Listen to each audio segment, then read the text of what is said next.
At my 68th birthday party in my lake house, my son walked in with his wife, but my 8-year-old granddaughter sat frozen in the corner, pale and trembling. Minutes later, she grabbed my hand and whispered, "Grandpa, that woman with Dad isn't my mother." I stared at her.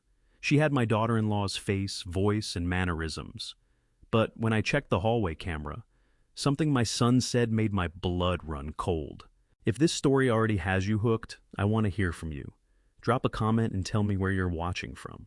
Your city, your country. Let's see how far the Revenge Dad family reaches. Some elements of this story have been shaped for storytelling and educational purposes. Names and places are fictional, but the lessons inside are ones worth carrying. The morning of my 68th birthday, I stood on the back porch of my lake house and watched the fog peel itself off the surface of Lake Tahoe, one slow layer at a time.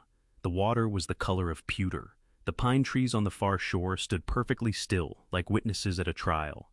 I had been up since 4:30, which was not unusual for a man my age, but the reason I could not sleep was something I could not yet name, only feel the way you feel a change in pressure before a storm arrives.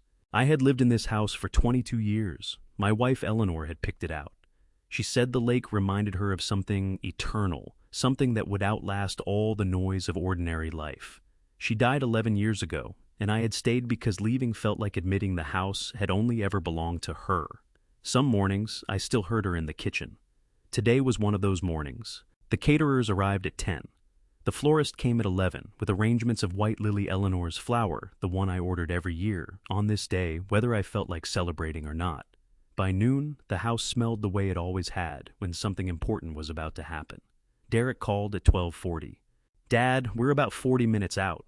His voice was smooth the way it always was when he wanted something to sound easier than it was. "Fair warning, Nora's been through a rough stretch. She just finished an intensive outpatient program. Therapy, medication, adjustment, the whole thing. She might seem a little different, quieter. Just don't read too much into it if she's not herself." I pressed the phone against my ear and looked out at the water. "What kind of program?" "Anxiety and burnout. It built up over time. She's doing much better now, but the adjustment period takes a few weeks." A pause. "She's right here, she's fine, she just wanted me to give you a heads up." "All right," I said. "Drive safe." I set the phone down on the porch railing and stood there for a moment longer than I needed to. Something in the way Derek had said, she might seem a little different. Not she is a little different, but she might seem pressed against a corner of my mind that I tried to leave alone. I told myself I was being a suspicious old man on his birthday. I told myself that was uncharitable. I went inside to greet my guests. By 2 o'clock, the house was full. 43 people by my rough count. Old colleagues from my furniture business. Eleanor's sisters, neighbors from the Lake Road. 2 men who had worked in my warehouse for over 20 years. And still called me Mr. Calloway, even though I had asked them not to. The noise was the good kind. Warm and layered, the kind that fills the space where silence would otherwise be unbearable. I was standing near the fireplace talking to Eleanor's younger sister about her garden in Phoenix when I heard the front door open. The room did not go quiet, why would it? But I felt the shift the way you feel a draft when a window opens in another room. Derek came in first. He was wearing the gray sport coat I had given him 2 Christmases ago, and a smile that sat precisely where smiles are supposed to sit. Behind him came a woman. She had Nora's face. The proportions were right, the jaw, the eyes, the way her dark hair fell around her collarbone. But her hair was shorter than I remembered Derek had said she cut it, and that was plausible enough. Her makeup was heavier than Nora's usual style, a deliberate kind of presentation. And her smile when she turned it on the room was the smile of someone who had practiced it in a mirror that morning. She crossed to me and put her arms around me. "Happy birthday, Dad," she said. "You look wonderful." I hugged her back. My hands felt the familiar weight of her shoulders, the familiar height of her. Everything matched, everything was correct. And yet, Nora had never called me Dad. Not once in 7 years of marriage to my son. She called me Raymond. She had insisted on it from the beginning, said it felt more honest, more respectful of where we actually stood.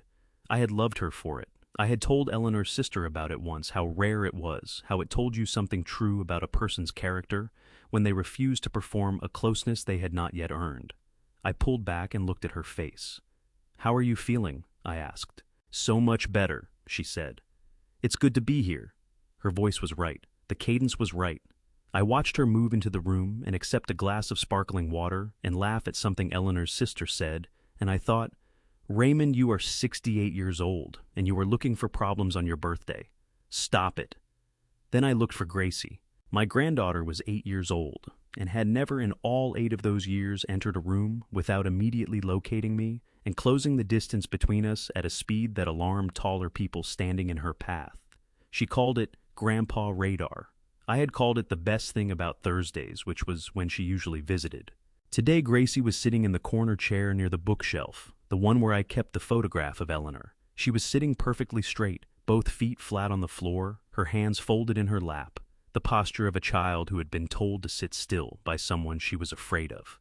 She was not looking at the party. She was looking at the woman who had walked in with her father, and the look on her face was not the look of a child watching her mother across a crowded room. It was the look of a child watching a stranger. My chest tightened with a sensation I had not felt in 37 years of business, the specific cold clarity of knowing something is badly wrong before you can prove it. I kept my expression easy, kept my glass raised, kept nodding at whatever Eleanor's sister was saying, and I watched Gracie watch the woman who was not her mother. 20 minutes passed before Gracie stood up. She crossed the room without looking at anyone, moving the way children move when they are trying not to be noticed, and came to stand beside me. She slipped her hand into mine. Her fingers were ice cold. "Grandpa," she said barely above a whisper, "I need to tell you something." I led Gracie toward the far end of the great living room, past the long mahogany dining table, where Eleanor had hosted 30 years of noisy, joyful Thanksgivings, and past the built-in shelves crowded with framed anniversary photographs tracing our family's history. We kept walking until we reached the quiet alcove near the tall bay window that looked out over the dark water of the private dock. Behind us, the collective chatter of 40 guests softened into a dull hum, like an old radio being turned down one careful notch at a time. The amber lamplight barely reached this corner, leaving us in cool evening shadows. I crouched down to her eye level, a simple motion that took noticeably more effort in my aging joints than it used to, and studied her small, pale face. Up close beneath the soft glow reflecting off the dark harbor glass, I could clearly see that her wide eyes were rimmed with faint red circles. It was not the swollen redness that comes from a sudden burst of tears, but the heavy, exhausting strain that settles after days of fighting, desperately not to cry. "What is it, sweetheart?" I kept my voice low-measured and completely steady. Over 4 decades in high-stakes corporate negotiations, I had learned how to calibrate my tone gentle enough to invite the hardest truths, yet sturdy enough not to startle them away into silence. Gracie cast a cautious glance over her left shoulder, back toward the bustling room, before she answered. "That lady," she whispered, her words trembling slightly in the cool air, "the one who came in through the front door with Daddy." She swallowed hard, her slender throat working against a knot of fear. "That's not my mom." A heavy weight dropped into the pit of my stomach, cold and sudden, but I refused to let even a flicker of doubt or shock show upon my face. I blinked slowly, maintaining the warm, reassuring mask of an attentive grandfather. "Why do you say that, Gracie Bug?" "Because my mom always calls me Sunny Girl," she said, her voice cracking softly on the familiar syllables.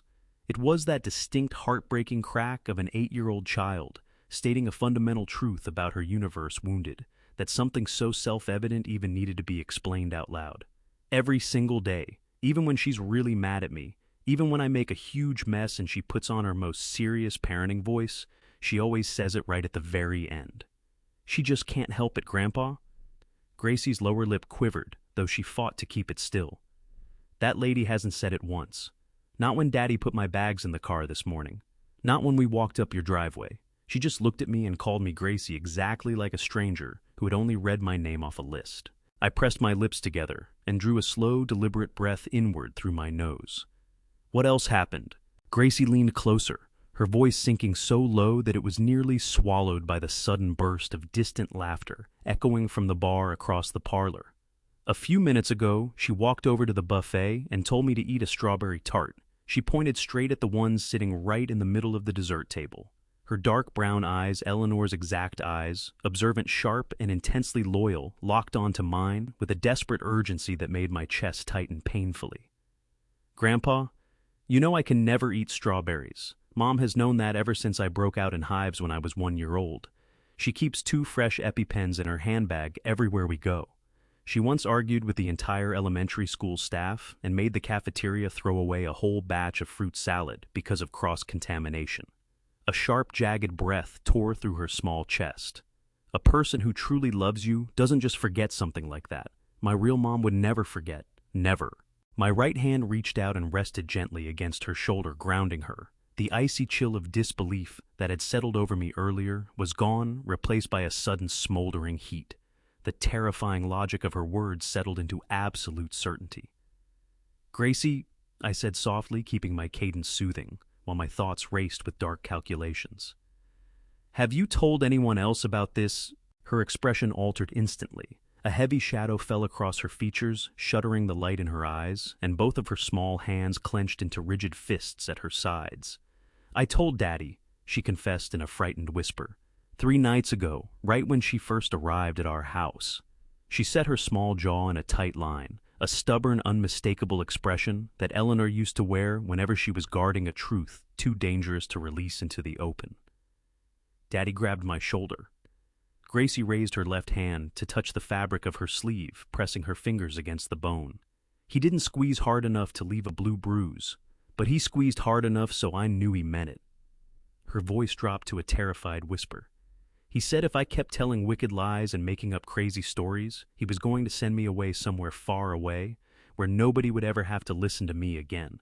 Across the crowded room, another chorus of hearty laughter erupted from the gathering. Someone had cracked a witty joke beside the open bar, and dozens of our lifelong friends and family members responded with cheerful ease.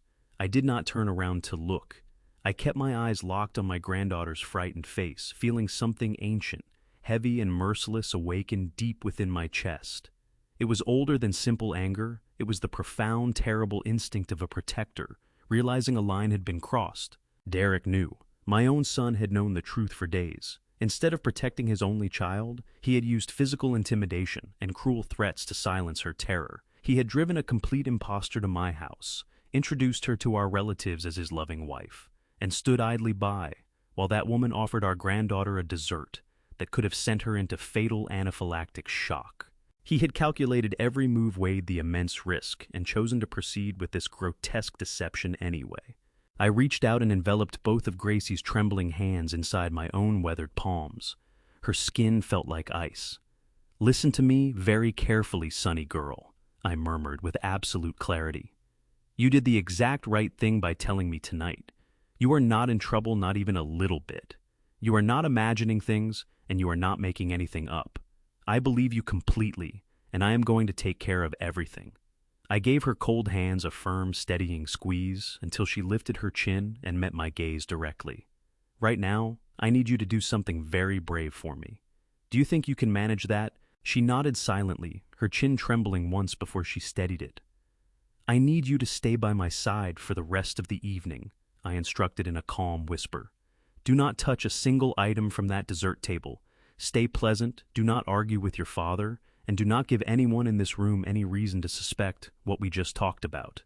I know it feels scary, but I need you to act as if everything is fine while I buy us some time."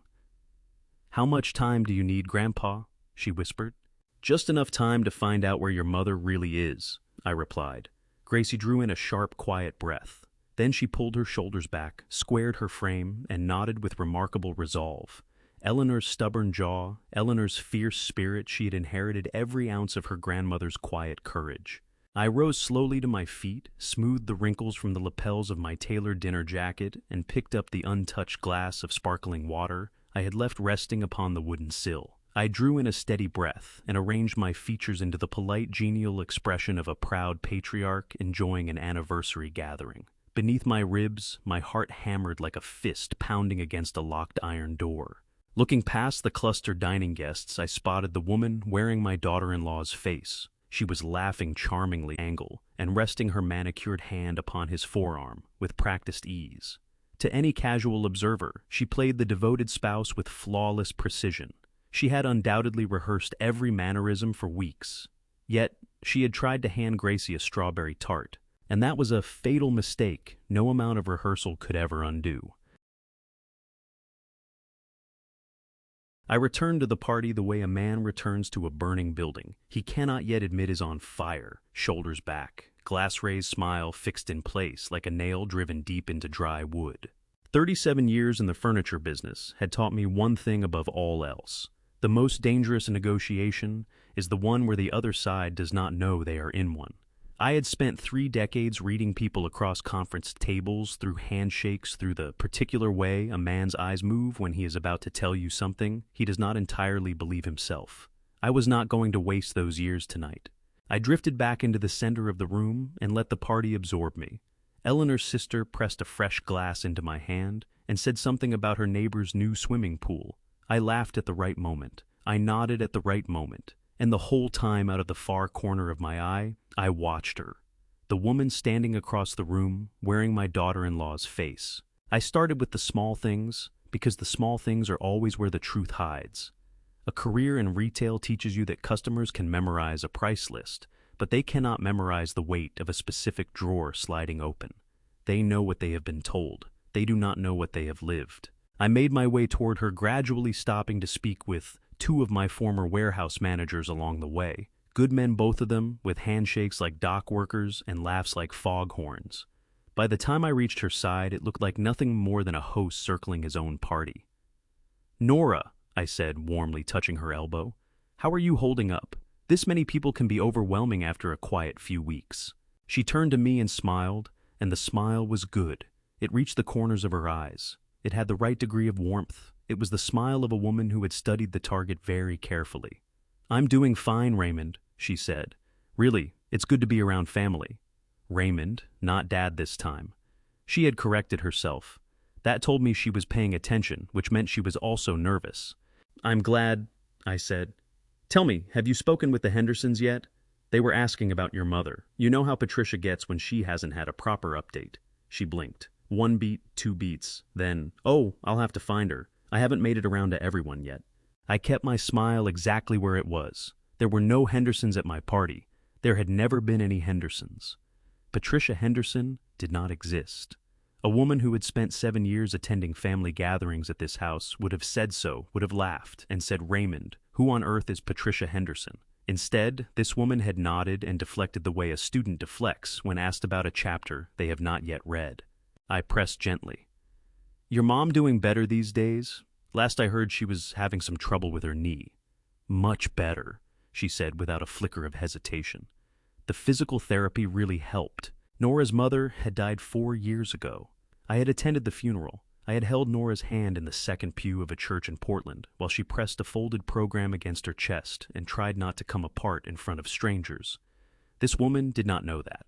This woman had answered a question about a dead woman's knee replacement with the cheerful confidence of someone who had been given a fact sheet but not a life. My chest felt like something had reached inside it and twisted slow and deliberate like wringing water from a cloth.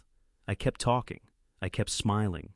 My years of experience were the only thing standing between me and the expression that wanted to crawl onto my face. I tried 3 more things in the next 20 minutes, moving through them methodically, the way I used to move through a quarterly audit, 1 line at a time, no skipping ahead. First, I mentioned the name of Gracie's homeroom teacher, and got it slightly wrong on purpose, calling her Miss Patterson instead of Miss Callahan. Nora would have corrected me instantly. She had complained about a miscommunication with Miss Callahan only 2 months ago, had called me specifically to vent about a permission slip that had been lost somewhere between the school office and Gracie's backpack. This woman said, "Oh, she's been wonderful with Gracie this year," and moved on without a single hesitation. Second, I asked about the beach trip the family had been planning for August, the one that had been canceled when Nora's work schedule fell apart. "Did you end up getting refunded for the rental deposit?" I asked. She said, "We decided it wasn't worth the hassle," and changed the subject with a smoothness that would have fooled anyone who was not specifically looking for the seam. Third, and this was the one that settled it for me, that took every floating suspicion and soldered them into a single immovable certainty, I watched her hands. She was right-handed. I knew this because she reached for her wine glass with her right hand, set it down with her right hand, and gestured with her right hand when she spoke. She did it naturally, without thinking the way we all do. The things we have done 10,000 times. Nora Calloway was left-handed. I had watched Nora sign birthday cards left-handed for 7 years. I had watched her hold Gracie's hand with her right hand because her left hand was always the one doing something else. I had watched her reach across Derek to pass the salt at Sunday dinners because her left hand needed to lead. This woman had her face. She did not have her hands. I excused myself to refill my drink. My legs carried me to the bar and back without my brain issuing a single conscious instruction, because my brain was entirely occupied with one question that felt like a stone dropped into still water, sending rings outward in every direction. If this woman is not Nora, then where is Nora? I set my fresh glass down on the nearest surface and looked across the room at Derek. He was laughing at something one of the business associates had said, his head thrown back completely at ease. He caught my eye for just a moment, and something moved across his face too fast and too carefully controlled to name. I picked up my glass again, raised it slightly in his direction, and looked away. I needed to see the camera footage. Whatever the cameras in this hallway had recorded tonight, I needed to see it before another hour passed. I set my drink down a second time, touched the arm of Eleanor's sister in farewell, and began moving toward the east hallway with the measured, unhurried pace of an old man who needs to sit down for a moment. Nobody looked twice. Nobody ever looks twice at an old man walking slowly. The east hallway of my house has 3 things worth noting. A camera I installed 14 months ago after a string of break-ins along the Lake Road. A narrow console table that Eleanor chose at an estate sale in Reno in 2007, and a particular quality of quiet that makes it feel separated from the rest of the house by more than just distance. I had taken 3 steps toward my office when I heard footsteps behind me. "Raymond," Derek's voice came from the entrance to the hallway, easy and unhurried. "Everything okay? You slipped away pretty fast." I turned and gave him a slow, easy smile. The smile of a man who is 68 years old and has earned the right to move at whatever pace he chooses. "Just needed a moment," I said. "My back's been talking to me all afternoon. You know how it gets." Derek studied me for a fraction of a second longer than was natural. Then he smiled back. "Of course. Can I get you anything?" "Not a thing," I said. "Go enjoy your evening. I'll be back in 10 minutes. He went. I waited until I heard the sound of the party swallow him up again before I opened my office door and sat down in front of the monitor. The camera system I had installed ran on a 12-hour loop stored locally on a small hard drive beneath the console table, a simple setup that the security company had called more than adequate for a residential property of this size. Under California law, I was fully within my rights to record common areas of my own home, including the hallway's foyer and entryway, without informing guests. I had never felt the need to mention it to anyone. I felt considerably less guilty about that omission now than I ever had before. I pulled up the footage from the past 4 hours and began moving through it at triple speed, the parties arriving, caterers moving through the frame, Eleanor's sisters taking photographs near the front window, Derek and the woman entering through the front door. I slowed here and watched them cross the foyer. She moved correctly, walked at the right pace, reached instinctively for Derek's arm in a way that looked like habit. Then I found it. 41 minutes before the formal party began, the camera had caught Derek and the woman standing in the east hallway, this hallway 8 feet from where I was now sitting. They were close together, speaking quietly. The camera's microphone was not sensitive enough to capture words at that distance, but the footage was clear enough that I could watch their mouths. Derek leaned toward her and said something short. She nodded, then he said something else, and I could read it. Not perfectly, not with the confidence of someone trained in lip reading, but clearly enough that the shape of the word was unmistakable. Serena. He called her Serena, not Nora, not honey, not babe, not any of the dozen small endearments that couples fall into after years together. Serena.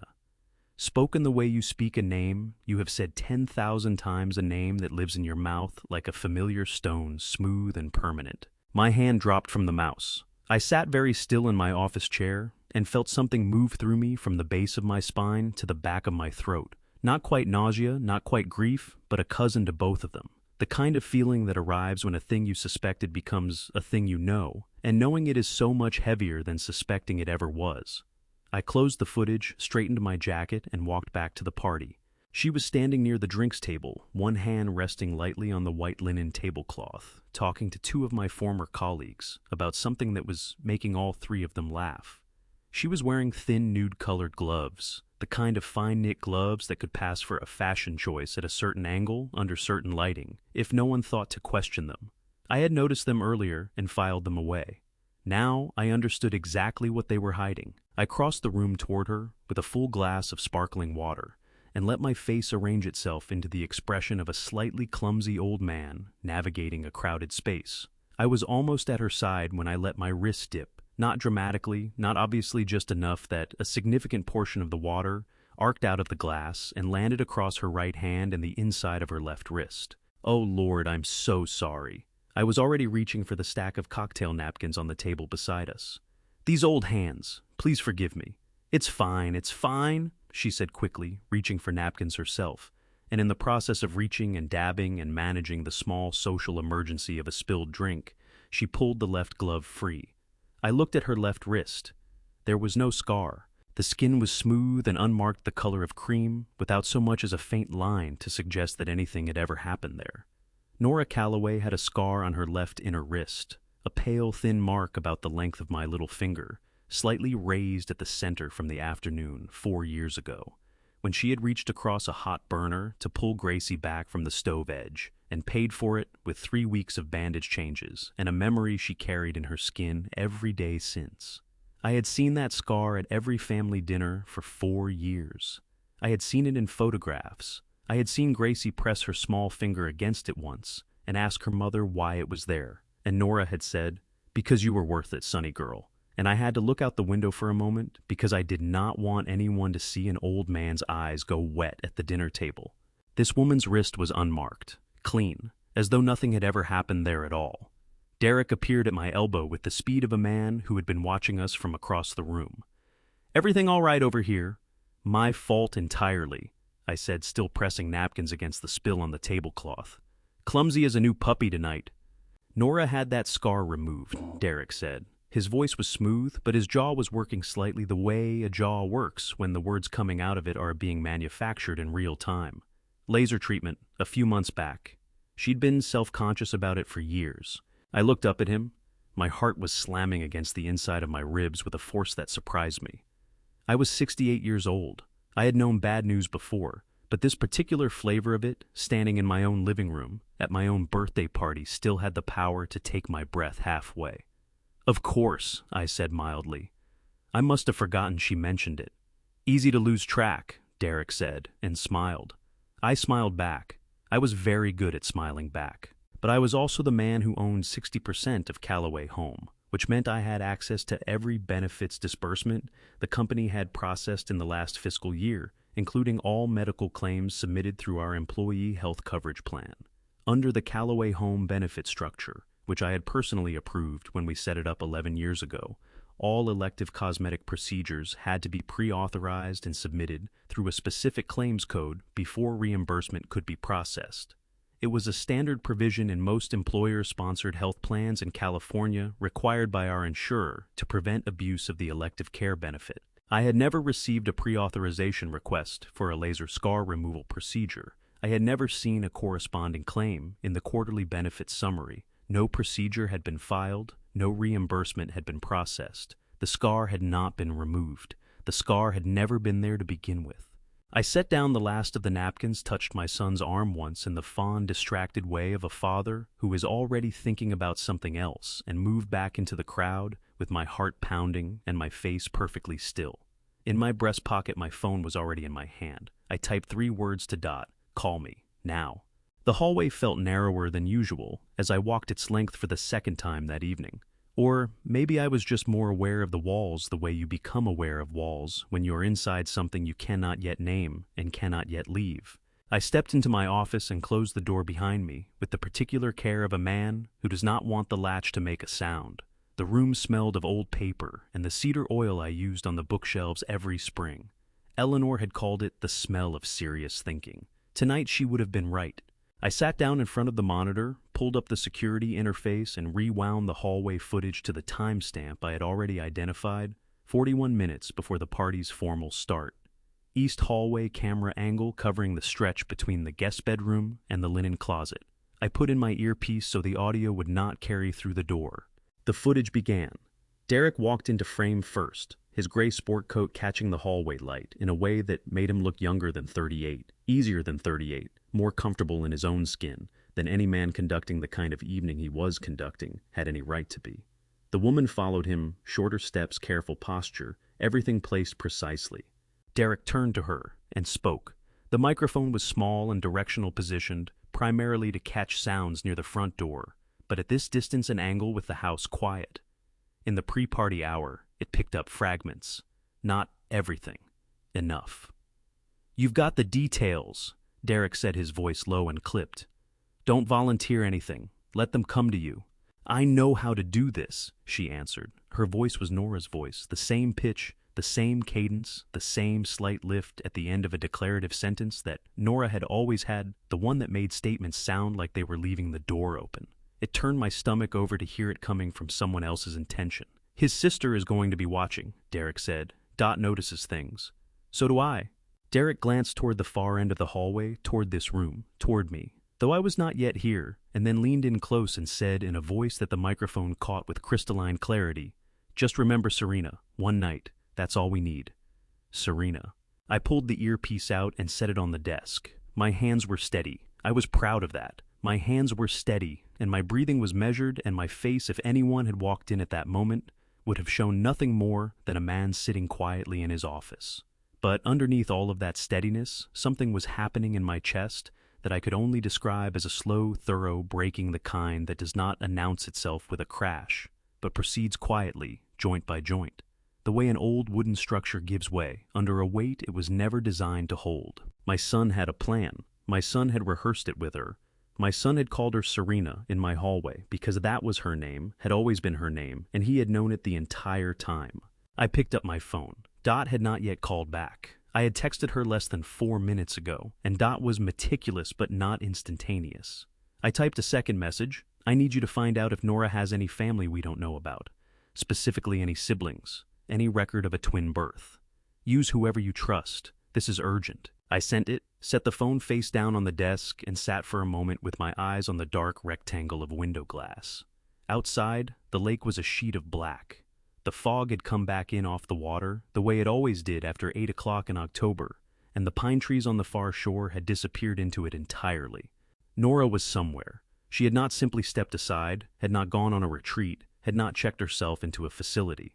A woman who kept an EpiPen in her purse for her daughter's sake, who made the school cafeteria throw out a fruit salad over cross-contamination risk, who called me Raymond, because she believed in earning what you called people. That woman did not simply remove herself from her own life.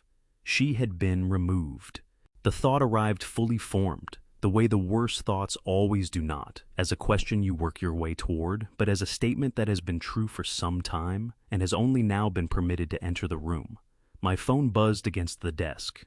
Dot. On it. "Give me an hour. Don't do anything yet." I read it twice. Then I typed back, "I'm not doing anything. I'm sitting in my office being 68 years old. Hurry." I pocketed the phone, smoothed the front of my jacket with both palms, checked my reflection in the dark window glass.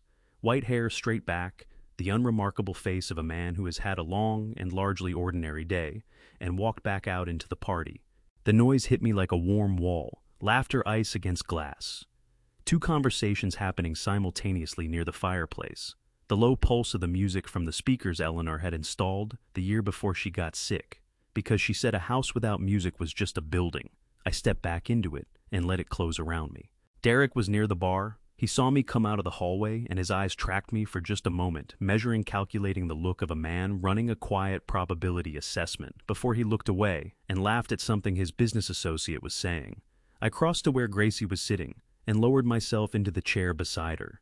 She looked up at me with those wide, careful eyes that had not stopped being careful since I first noticed them across the room 2 hours ago. "You okay, Grandpa?" she whispered. "Getting there." "Gracie Bug," I said quietly. I reached over and squeezed her hand once firmly, the way I had squeezed it when she was 3 years old and afraid of the neighbor's dog and needed to know that the size of my hand around hers meant something. "Getting there." She squeezed back. Her fingers were still cold. Across the room, the woman who was not her mother laughed at something Derek said and touched his arm with a familiarity that had taken years to build and had no business being displayed in my living room.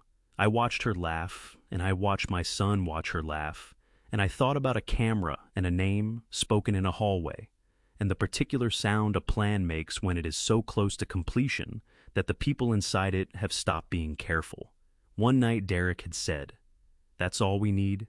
He was not going to get it. The garden behind my house in October smells like the end of things. Wet pine needles, lake cold, the particular sharpness of air that has been washed clean by altitude and has nothing left to apologize for.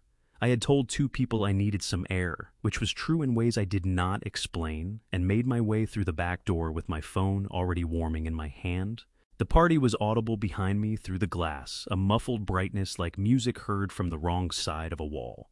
I walked to the far edge of the garden, where Eleanor had kept her planter boxes, the ones I had never been able to bring myself to replace with anything, and stood among the dead stalks of whatever she had last grown there and waited for my phone to ring.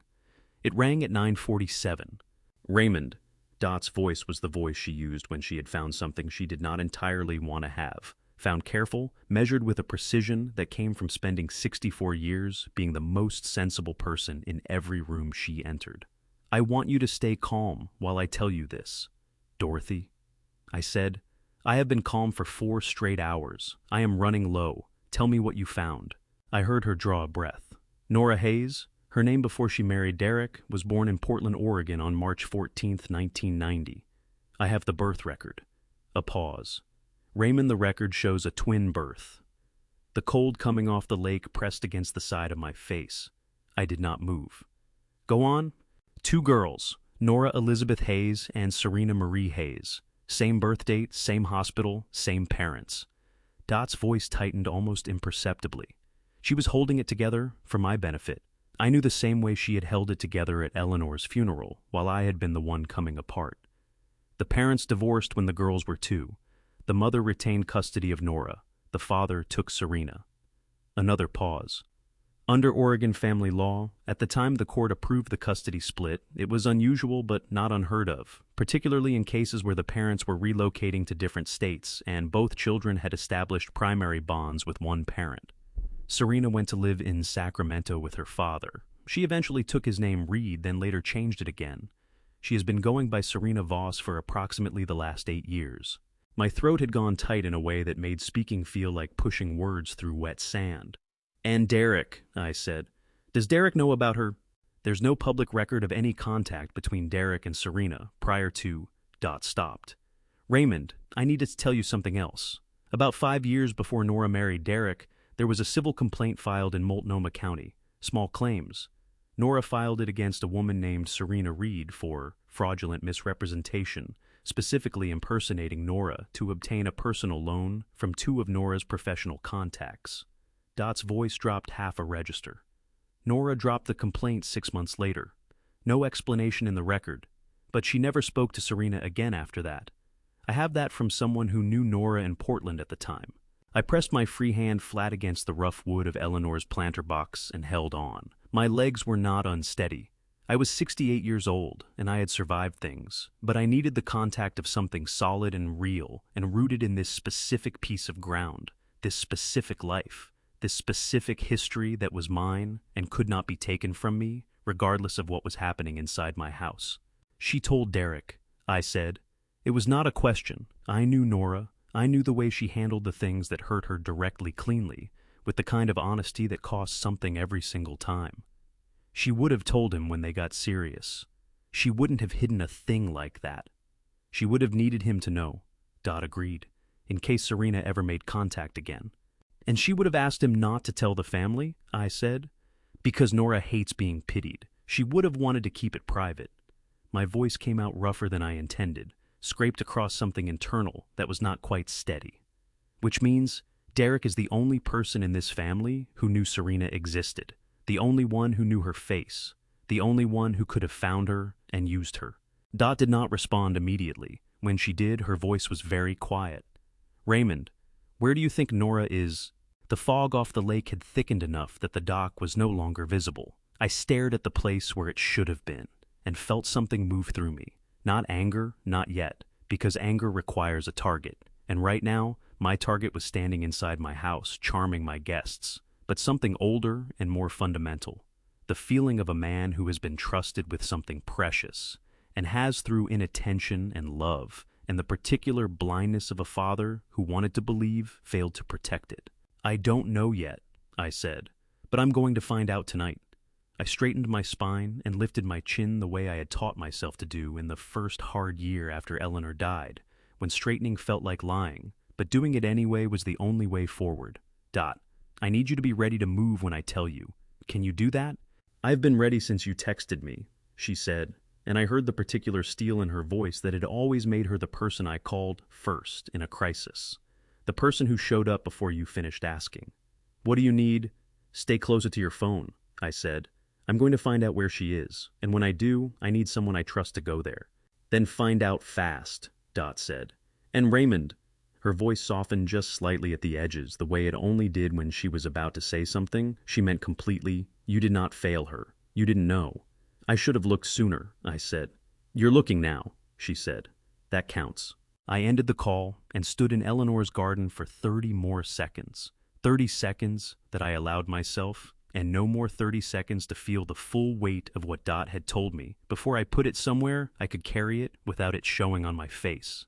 Then I pocketed my phone, turned my back on the invisible dock and the fog-swallowed lake, and walked back toward the warm light of my house. Inside, my son was laughing again. The sound of it came through the glass door as I reached for the handle, easy unguarded, the laugh of a man who believed the evening was going exactly as planned. I stepped inside and let the warmth close around me like a verdict. I had spent 37 years in the retail furniture business, and the single most vital lesson that trade had taught me was simple. A man can sustain a lie in conversation indefinitely, but he cannot sustain it in a ledger. Margin calculations, floor merchandising, and customer psychology all fade beside that fundamental unyielding truth. Numbers do not get tired. Numbers never lose track of what they have already stated. Numbers remember everything, and sooner or later, they will tell you. I slipped away from the party for the second time that evening, using the same excuse I had used earlier. My back, the unremarkable, unchallengeable complaint of a 68-year-old man. I walked toward my study at the measured pace of someone with nowhere urgent to be. Behind me in the hallway, Derek was telling an animated story about a Las Vegas trade show, skillfully performing ease rather than genuinely feeling it. For decades, I thought he had inherited that charming poise. Tonight, I understood it differently. I entered my office, sat down, opened my laptop, and logged into the Callaway Home corporate portal. As a 60% owner, California Corporations Code Section 300 guaranteed my legal right to inspect all financial records. I had never exercised this unannounced because I trusted my son with daily management. Paternal trust, I had always foolishly assumed, was both a gift and an acceptable substitute for oversight. Tonight I realized it was neither. It was merely a door I had left unlocked. The quarterly summaries Derek regularly sent me had consistently depicted modest profitability, steady revenue, and controlled overhead, the mild kind of numbers designed to prevent any alarm. I had read those reports casually, like a man skimming a weather forecast for a distant city. Tonight, I bypassed the formatted summaries entirely and opened the unvarnished raw ledger. The real revenue curve revealed a stark reality. Instead of a stable plateau, the source data showed a relentless downward slope, over 30 months resembling a hillside, gradually giving way to erosion. It was not a sudden cliff edge, but the patient calculated retreat of a solvent enterprise being quietly bled dry from the inside out. I scrolled down, my jaw aching from tension. Dozens of electronic transfers spanned 18 months with methodical precision, ranging from $8,000 to $19,000. Each transfer sat deliberately below the $20,000 threshold that triggers mandatory suspicious activity reports under the Federal Bank Secrecy Act. The architect behind these transactions knew the exact reporting boundary monitored by the Financial Crimes Enforcement Network and stayed safely beneath it. Every dime landed in a personal account held by Derek James Callaway. A heavy grief settled over my chest like a solid stone. $293,000 stolen across 18 months from the company I had built, with 37 years of labor transferred directly into my son's pocket. $293,000, I whispered to the quiet walls. Saying the number aloud made the betrayal painfully real. My voice sounded remarkably steady. Derek, I remembered writing that $420,000 startup check with both hands and an overflowing heart, investing entirely in my flesh and blood, rather than just a commercial venture. I remembered Eleanor squeezing my arm, insisting Derek would accomplish wonderful things. I remembered watching him sign the partnership papers 8 years ago across the mahogany boardroom, seeing the gratitude in his eyes when he received a genuine stake in our future. And then I thought of Nora, loyal, courageous Nora, who had inspected this ledger, understood the crime, and copied the files to bring to me. Her only reward was being locked away inside a Sierra Nevada cabin for 3 agonizing weeks. My hands shook against the desk. I pressed them flat until they steadied. "All right," I told myself. "That's enough." I screenshotted the transactions revenue charts and transfer logs, securing them in a cloud folder Derek could not reach. After logging off, I sat still for 90 seconds, centering myself on the next concrete action, finding Nora. Instinct was not enough for law enforcement. I needed physical proof of her location. A faint shuffling sound broke the quiet outside my office door, the familiar patter of small feet moving softly across hardwood. I stood up and opened the door to find little Gracie standing in her party dress, her dark hair coming loose around her tired face. Her bright eyes held an immense, heartbreaking burden. She slowly uncurled her right hand, revealing a small, brushed silver key with a stamped serial number. "Where did you find this?" I asked quietly. "Daddy's watch box," she whispered. "He put his bags in the guest room when they first arrived. I slipped away when he was talking to Mr. Henderson's group. He didn't notice. The key fell out when he grabbed his cufflinks while on the phone earlier. I picked it up off the floor and kept it. I thought you might need it." I took the key and knelt down, ignoring the ache in my joints. "Gracie Bug, you are the bravest 8-year-old I have ever known." Her lower lip trembled once before her chin hardened into Eleanor's stubborn line. "Is Mom okay, Grandpa?" Unable to offer false promises, I gave her the only truth that mattered. "I am going to find her tonight, I promise you." She nodded slowly with cautious maturity. "Grandpa, hurry." I told her to rejoin the living room guests without mentioning the key to anyone. As she turned back down the hall, I pocketed the cold silver key, stepped out into the night air, and went to search Derek's parked car.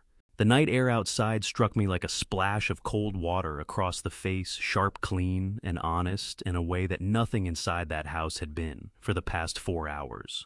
I pulled the back door shut behind me with careful hands and stood for a moment on the stone step, letting the October cold settle into my lungs and clear out whatever had been accumulating there since 2 o'clock in the afternoon. I could still hear the party through the glass. Muffled voices, the clink of ice in a glass, someone laughing too loudly at something that probably was not that funny. The ordinary sounds of an ordinary gathering, and underneath all of it, invisible and structural, as the beams holding up the ceiling, my son's plan proceeding on its rails. I moved around the side of the house along the grass verge, staying off the gravel where my footsteps would carry. The driveway lights were motion-activated and low enough to navigate by, not enough to announce me to anyone watching from the windows. Derek's SUV was the third vehicle in the row. Dark gray, late model, the kind of car that costs enough to signal success without shouting about it. He had driven it himself today. No valet, no borrowed driver, which meant the contents were exactly as he had left them, undisturbed and unwitnessed. I want to be precise about something, because precision matters when a man is standing in his own driveway at 10 o'clock at night, preparing to open his son's car under California Penal Code. Section 469, it is unlawful to possess or use a vehicle key without the owner's consent for purposes of vehicle theft. What I was doing was not that. The vehicle was parked on my private property with my permission. I was the 60% owner of the company Derek ran, investigating what I had already confirmed was systematic financial fraud against that company. My attorney, if I needed one later, and I suspected I might, would have called it a civil property access within the scope of a shareholder's investigative rights. I called it a father trying to find his daughter-in-law before another night passed. I tried the key in the driver's door first. Nothing. It was too small for a car lock, the teeth the wrong profile. I moved to the rear of the vehicle and lifted the cargo hatch, which was unlocked. The interior smelled of new rubber floor mat and the faint chemical sweetness of the pine-scented air freshener Derek had always kept in his cars since he was 22 years old. The same brand, the same scent, the same small habit carried forward from boyhood into the life he had built and was now burning down from the inside. I ran my hands along the cargo floor, pressing into the felt-covered surface until I found what I was looking for. The slight ridge of a recessed panel, barely perceptible under the material, the kind of secondary storage compartment that came as an optional feature on this SUV model. I had sold fleet vehicles to corporate clients for years, and I knew this model's specifications well enough to know where its secrets were kept. I lifted the panel. Beneath it was a shallow lockbox, roughly the dimensions of a legal-sized document envelope built into the chassis, with a simple key lock integrated at the hinge. My hands were trembling as I brought the key up to the lock. Not the mild tremor of the office an hour ago. This was a genuine full-handed shaking, the kind that happens when your body understands something before your mind has finished processing it. I pressed my lips together, held my breath for 2 full seconds, and inserted the key. It turned. Inside the box, an expandable accordion file folder, the kind with elastic closure and multiple interior pockets, the kind a meticulous person uses when they need documents organized and accessible, but invisible to casual inspection. Derek had always been meticulous. I had once told Eleanor that was one of his best qualities. I had meant it as a compliment. I pulled the folder out and moved to the side of the vehicle where the nearest driveway light gave me reading visibility. My fingers were clumsy with cold, and something else, something that lived below cold in the place where a man keeps the things he is not ready to feel yet, but knows are waiting for him. The first pocket contained grocery delivery receipts, printed from a third-party delivery service, not the app confirmation that would have lived on a phone and been searchable, but physical printouts deliberately generated and deliberately kept in paper form. Shelf-stable food items, canned goods, bottled water by the case, protein bars. The kind of supply list you write when you need someone to stay alive without being comfortable enough to stop wanting to leave. The second pocket held pharmacy receipts. Over-the-counter medications, acetaminophen, antacid tablets. A mild sleep aid, a box of bandages. Nothing prescription, nothing that would create a pharmacy record linked to a specific patient name. Purchased in cash, I noted, from a drugstore chain in the Sacramento area, 60 miles from where the deliveries were going. The third pocket contained fuel receipts. Generator fuel purchased from a rural supply station, enough to run a small residential generator for 4 to 5 days per tank. Purchased on the same schedule as the food deliveries, every 4 to 5 days without variation, for the past 3 weeks and 2 days. 3 weeks and 2 days. I stood beside my son's car in my own driveway and did the calculation that I had been avoiding since the moment Gracie first told me the woman inside was not her mother. 3 weeks and 2 days ago, the last confirmed contact anyone in the family had with the real Nora Calloway. 3 weeks and 2 days ago, the first of these receipts. The overlap was not approximate, it was exact. It was the precision of someone who had a schedule and intended to keep it. Every receipt carried the same delivery address, a rural route number, in Placer County in the Sierra Nevada foothills, approximately 170 miles northeast of Lake Tahoe by road. A remote address, not the kind that appears on standard navigation maps without a local knowledge input, not the kind that a stranger would stumble across. The kind of address you only know if someone told you about it, or if you own the property yourself. My throat had closed around something that was not quite grief and not quite rage, but partook of both. I thought about Nora making Gracie's lunch every morning with the care of a woman who understood that the smallest daily acts are the ones that tell a child she is loved. I thought about Nora sitting across from me at this very table 2 Christmases ago, helping Eleanor's sister understand the instructions for her new tablet computer patient, and funny and entirely herself. I thought about Nora trusting Derek with the most painful secret of her life, a sister she had lost and lost again, and Derek taking that trust and using it to find the instrument of her disappearance. My eyes burned. I blinked hard twice and breathed through it. I photographed every receipt with my phone, holding each one flat against the cargo floor to capture the address field clearly. Then I replaced the folder exactly as I had found it. Contents in order, elastic closure, refastened folder, positioned at the same angle I had found it. I closed the lockbox, withdrew the key, smoothed the felt panel back into position, and lowered the cargo hatch. I straightened up and looked at the address on my phone screen for a long moment. Then I opened my messages to Dot. I have an address, I typed. Placer County, Sierra Nevada. I pasted the rural route number beneath it. I believe Nora is being held there. Do not call local police yet. I need eyes on the location first before we escalate. Can you go? Take someone you trust absolutely.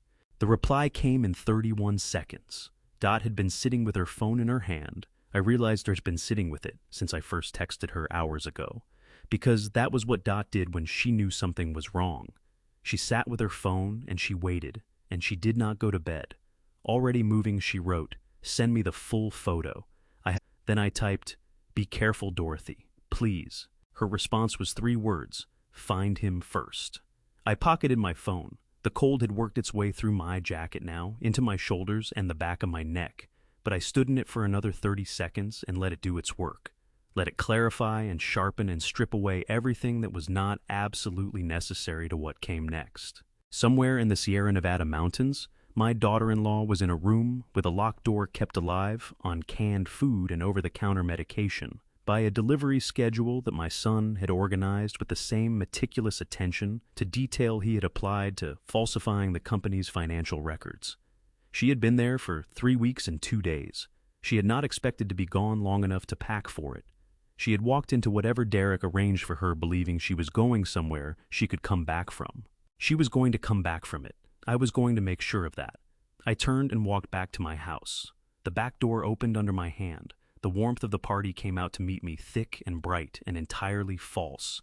I stepped through it, adjusted my expression to the neutral pleasantness of a man returning from a brief rest, and went to find my son. If you have been with me this far, you already know that something in this house is very, very wrong, and I am about to make a decision that will change everything about how this evening ends. Before I tell you what I did next, drop the number 68 in the comments right now. That is my age, and tonight it turns out 68 years of living taught me exactly one trick that Derek never saw coming. I want to know you are still here with me. And a quick note before we continue, parts of what follows are drawn from real experience but shaped into a story. Some details have been reconstructed for clarity. If that is not the kind of storytelling you are here for, this is a perfectly good moment to step away. No hard feelings at all. I have spent a significant portion of my adult life in rooms where people were trying to get something from me without letting me know that was what they were doing. Vendors who wanted better shelf placement, distributors who wanted extended payment terms, competitors who wanted information dressed up as friendly conversation. Decades of that teaches you something about performance specifically. It teaches you that the best performance is the one where the audience believes they are not watching a performance at all. They believe they are simply observing reality. And once they believe that, they stop being careful. I needed Derek to stop being careful. I found him near the fireplace, standing with 2 of the business associates who had stayed on after the formal dinner portion of the evening wound down. He was holding a glass of bourbon and laughing at something the taller man had said, and for just a moment, one terrible involuntary moment, I saw him the way I had always seen him before tonight. My son, 38 years old. The boy who used to fall asleep in the back of my truck on the drive home from his little league games because he always played hard enough to exhaust himself completely. Then the moment passed. I walked toward him with a slightly slower step than my usual pace, let my expression go soft around the edges, the way it goes when a man is tired and not entirely sure of his surroundings, and touched his arm. "Derek," I said warmly. "Have you seen—" I stopped, let my brow furrow very slightly. "I'm sorry, I was going to ask you about the Henderson account. What were we saying earlier about the Henderson account?"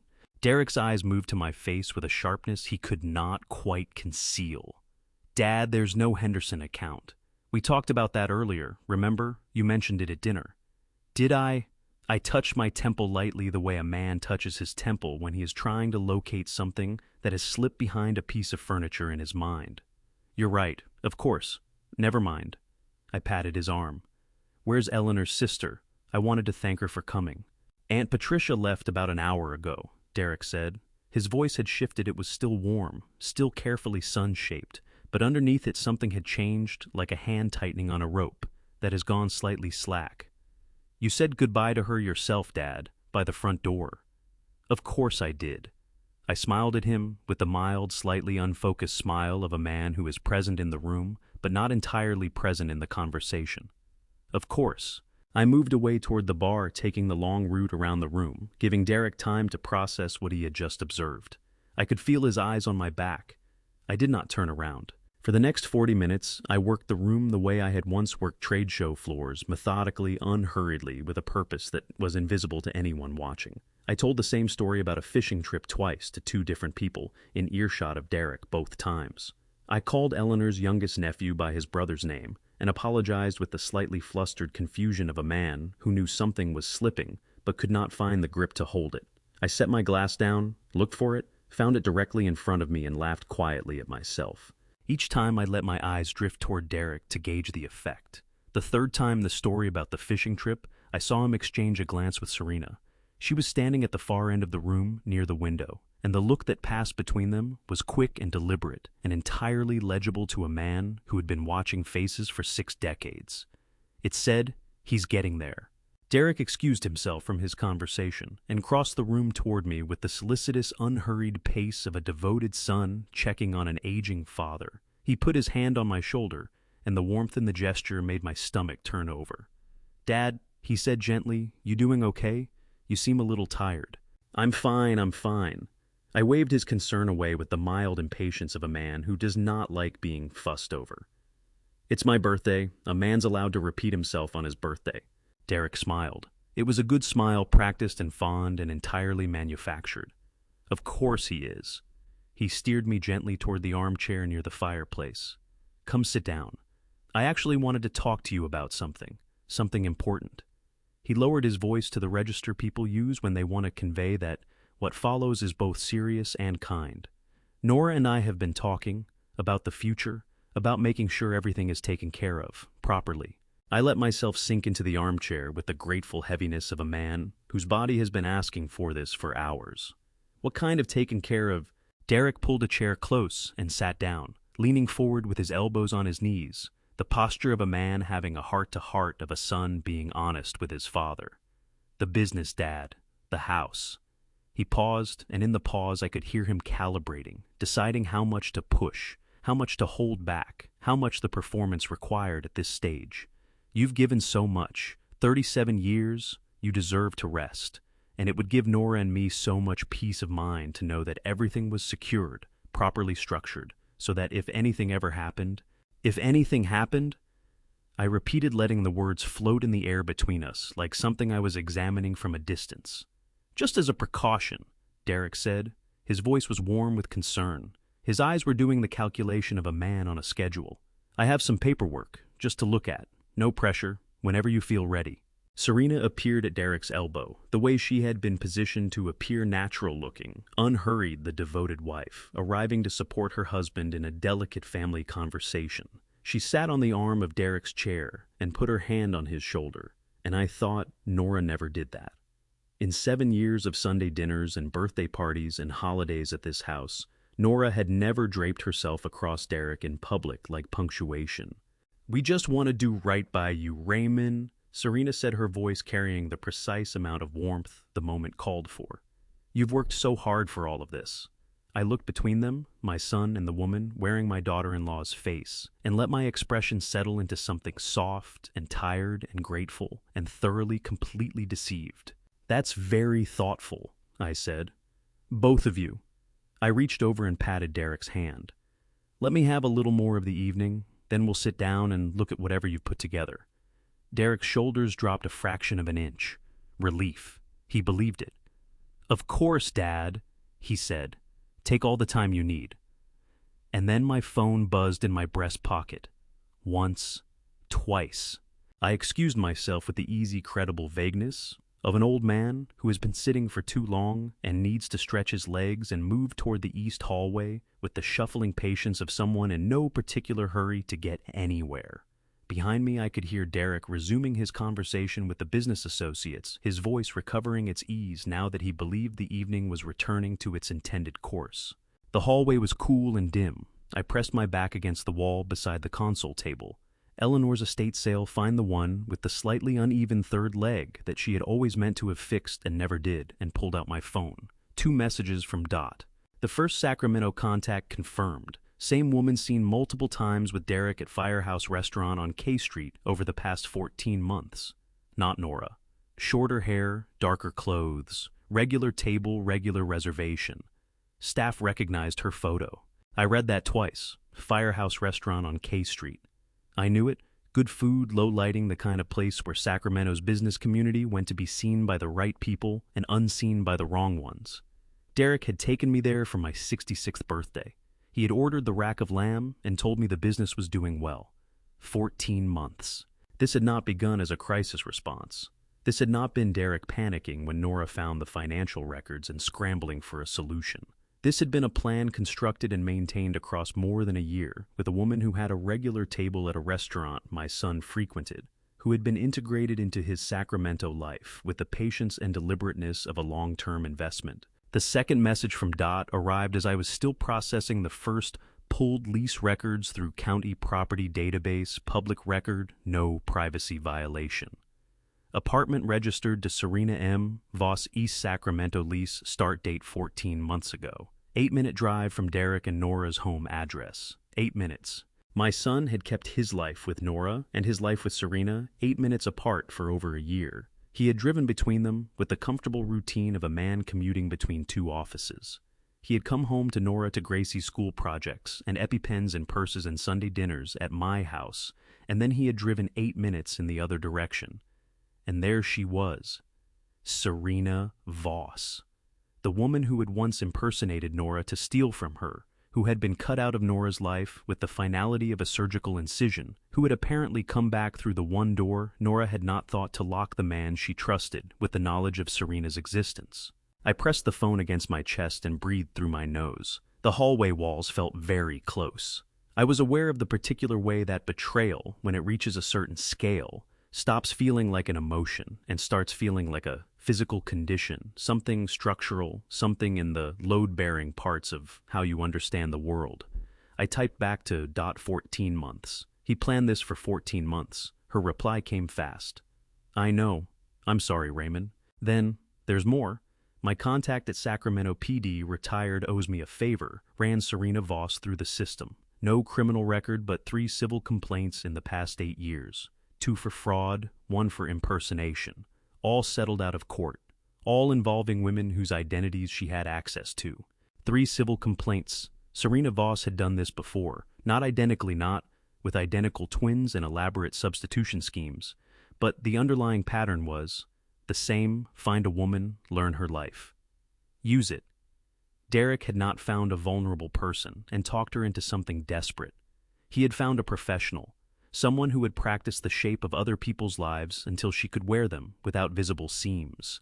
And he had given her Nora. My jaw ached. I unclenched it deliberately, muscle by muscle, the way my dentist had been telling me to do for years whenever I carried stress in my face. I typed to Dot, "How close are you to the address?" 2 hours out, she wrote. "Mountain Road is clear. Margaret is a good driver.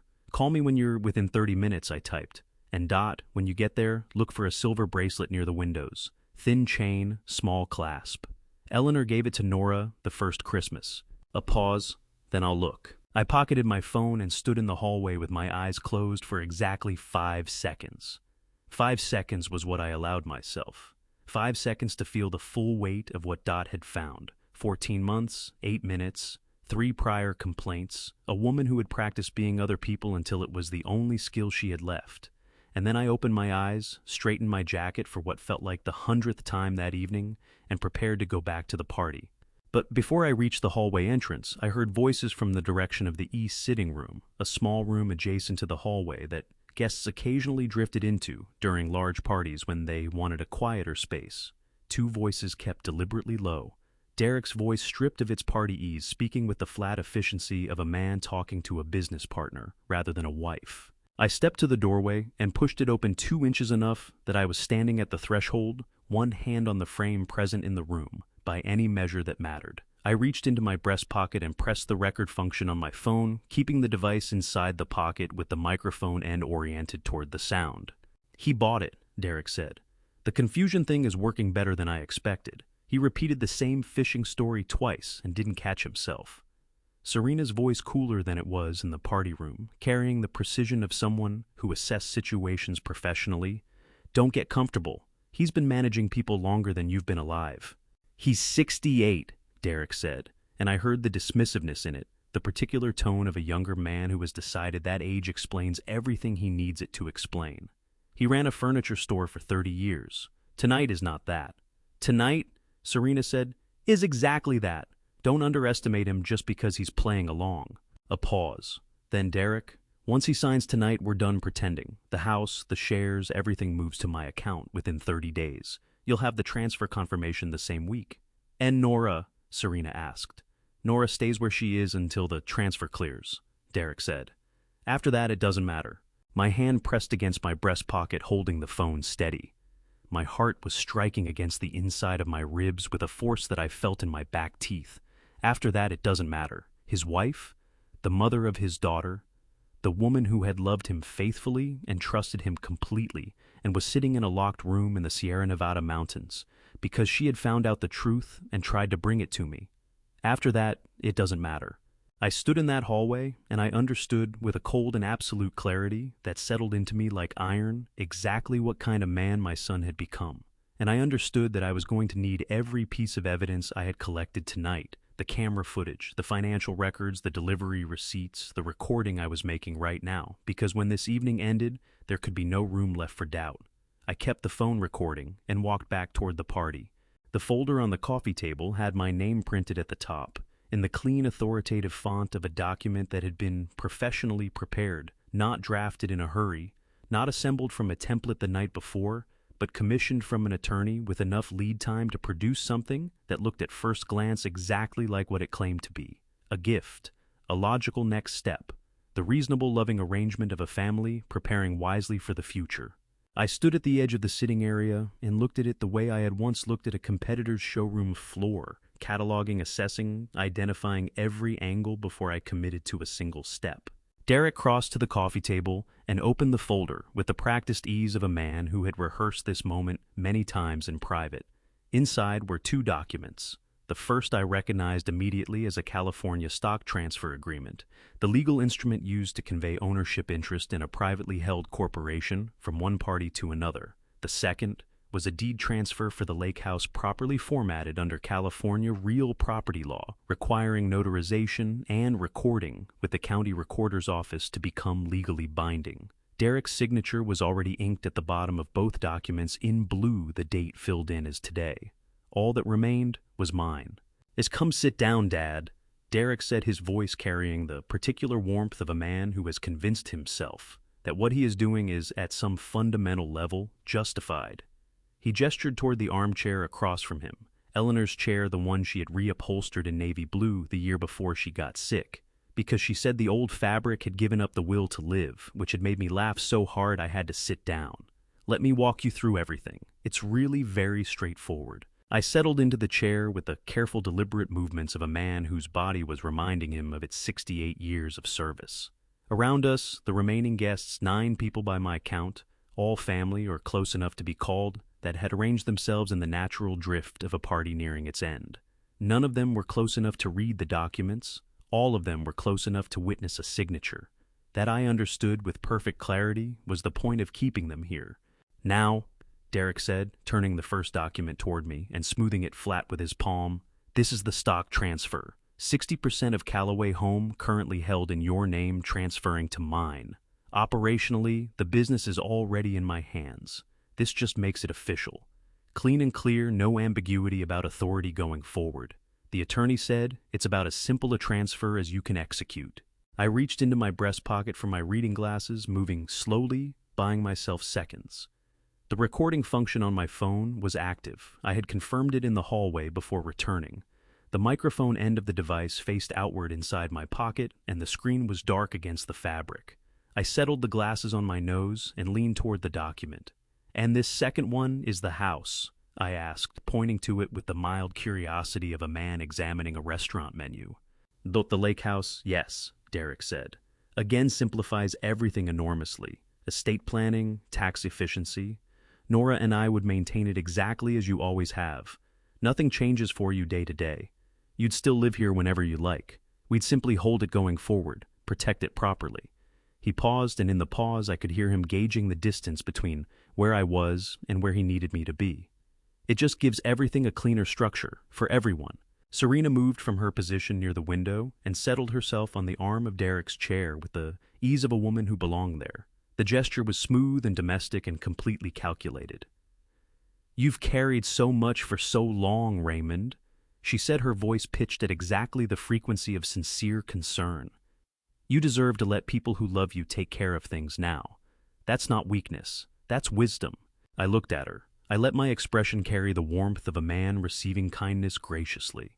Inside my chest, something was twisting with a slow and furious grief that I refused to allow anywhere near my face. That's very thoughtful, I said. Both of you.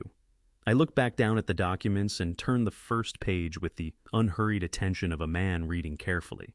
My old attorney, God rest him, always told me, Raymond, never sign anything you haven't read completely. 3 times if it matters. Old habit, you understand. Of course, Derek said. Take whatever time you need.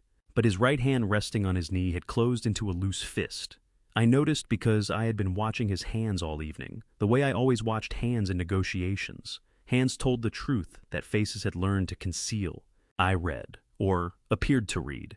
In reality, I was listening to Derek's breathing, which had developed a slight controlled evenness that was different from relaxation. To Serena's stillness, which had the particular quality of someone holding a position. To the fire in the grate settling on itself with small sounds of adjustment. To the remaining guests near the bar talking about a recent baseball game, with the uncomplicated pleasure of people who did not know that the room they were standing in contained something terrible. After a measured pause, I lowered the documents to my lap and looked at my son directly. Derek, I said in the earnest, somewhat hesitant voice of a man approaching something delicate, I want to ask you something honestly, man to man. Derek's expression opened toward me. Anything, Dad? Always. Callaway home, I said. The business. It's genuinely doing well, because I want to make sure I understand what I'm signing. I want to make sure this is good for you, not just protective of me. Absolutely doing well, Derek said. Not a flicker, not a half second of hesitation. The words came in it with the smooth, frictionless confidence of a man for whom lying had become so practiced that it no longer registered as an effort. Better than the last 3 years, honestly. We've got 2 new wholesale accounts opening in the spring. Things are strong. I nodded slowly. Good, I said. That's good to hear, son. Because I had spent 20 minutes looking at a ledger that described a company bleeding out at the rate of roughly $16,000 per month for 18 consecutive months. And the man sitting across from me had just told me without blinking that things were strong. The distance between those 2 realities was not a misunderstanding or a matter of interpretation. It was a lie told by a man who had been telling it long enough that it had become for him simply the way things were. I looked back down at the documents. Just let me finish the second page. Derek reached for his phone on the side table beside him, a habitual unconscious movement, the kind people make when they need to check something they have been monitoring and then stopped. His hand withdrew. His eyes moved very briefly toward the window that faced the front driveway. The muscle in his jaw tightened by exactly 1 degree. Something had just changed for him. Something he had checked or failed to check had told him that the evening was not proceeding precisely as planned. He did not say anything. He did not stand up. He picked up his bourbon glass and took a careful, measured sip. And when he set it down, his face was composed and pleasant and almost entirely convincing. Almost. I turned the final page of the document and let my reading glasses slide down my nose in the way they did when I was tired, and I said, You know what? Derek let me think on this overnight. One night, my back is telling me it's time to slow down, and I want to give this the proper attention it deserves. Derek set his bourbon glass down. Dad, he said, and the warmth had been replaced by something that wore warmth like a coat thrown over different clothes. We're all here together. It would mean so much to Nora and me to have this settled. I looked at my son across the coffee table and felt the full weight of the evening press down on me from above like weather. One night, I said again gently and absolutely. That's all I'm asking. Serena looked at Derek. Derek looked at his phone. And outside across the gravel drive, something in my son's careful plan had just developed a crack that all the warmth in the world was not going to be able to plaster over. Derek stood up from his chair with a smoothness that was engineered to look natural and landed 4 degrees off. The way a performance lands when the performer has just received news that changes the context of everything they are performing. He set his bourbon glass down on the side table with a precision that was itself a form of control, and he said in the voice of a man who has decided that ease is no longer a tool worth using, "Excuse me for just one moment. I need to check on something outside." He walked toward the hallway with the measured, unhurried stride of a man who is fighting every instinct in his body to run. I watched him go, without raising my eyes from the document in my lap. Beside Derek's vacated chair, Serena remained in position, hands folded expression, arranged the stillness of a woman who has been trained by circumstance to wait without showing that she is waiting. She was watching me with the careful peripheral attention of someone whose survival instincts were significantly more developed than her composure was currently suggesting. I turned a page. 4 minutes and 20 seconds. That was how long Derek was gone. I counted using the internal clock that decades of time presentations and contract negotiations had calibrated to near mechanical precision. When he came back through the doorway, the change in him was visible to anyone paying attention, and I had been paying attention to nothing else all evening. His shoulders were set differently. The ease around his eyes was gone, replaced by something that was working overtime to look like ease and producing a reasonable facsimile that would have fooled someone who had not spent 38 years reading this particular face. He crossed back to the sitting area and stood rather than sat, which was the first visible break in his performance of the entire evening. Standing gave him height and mobility. Standing was the posture of a man who had decided that the conversation had changed shape. "Dad," he said, and the warmth in his voice had been replaced by its structural framework, the bones of warmth without the flesh. "I think we need to get this paperwork handled tonight. I really do." I looked up from the documents with the mildly startled expression of a man pulled from concentration. "I'm nearly through the second page, son." "I know." He pulled his chair closer and sat down, after all leaning forward with his elbows on his knees, the posture of intimacy repurposed as pressure. "Dad, I want to be honest with you, completely honest.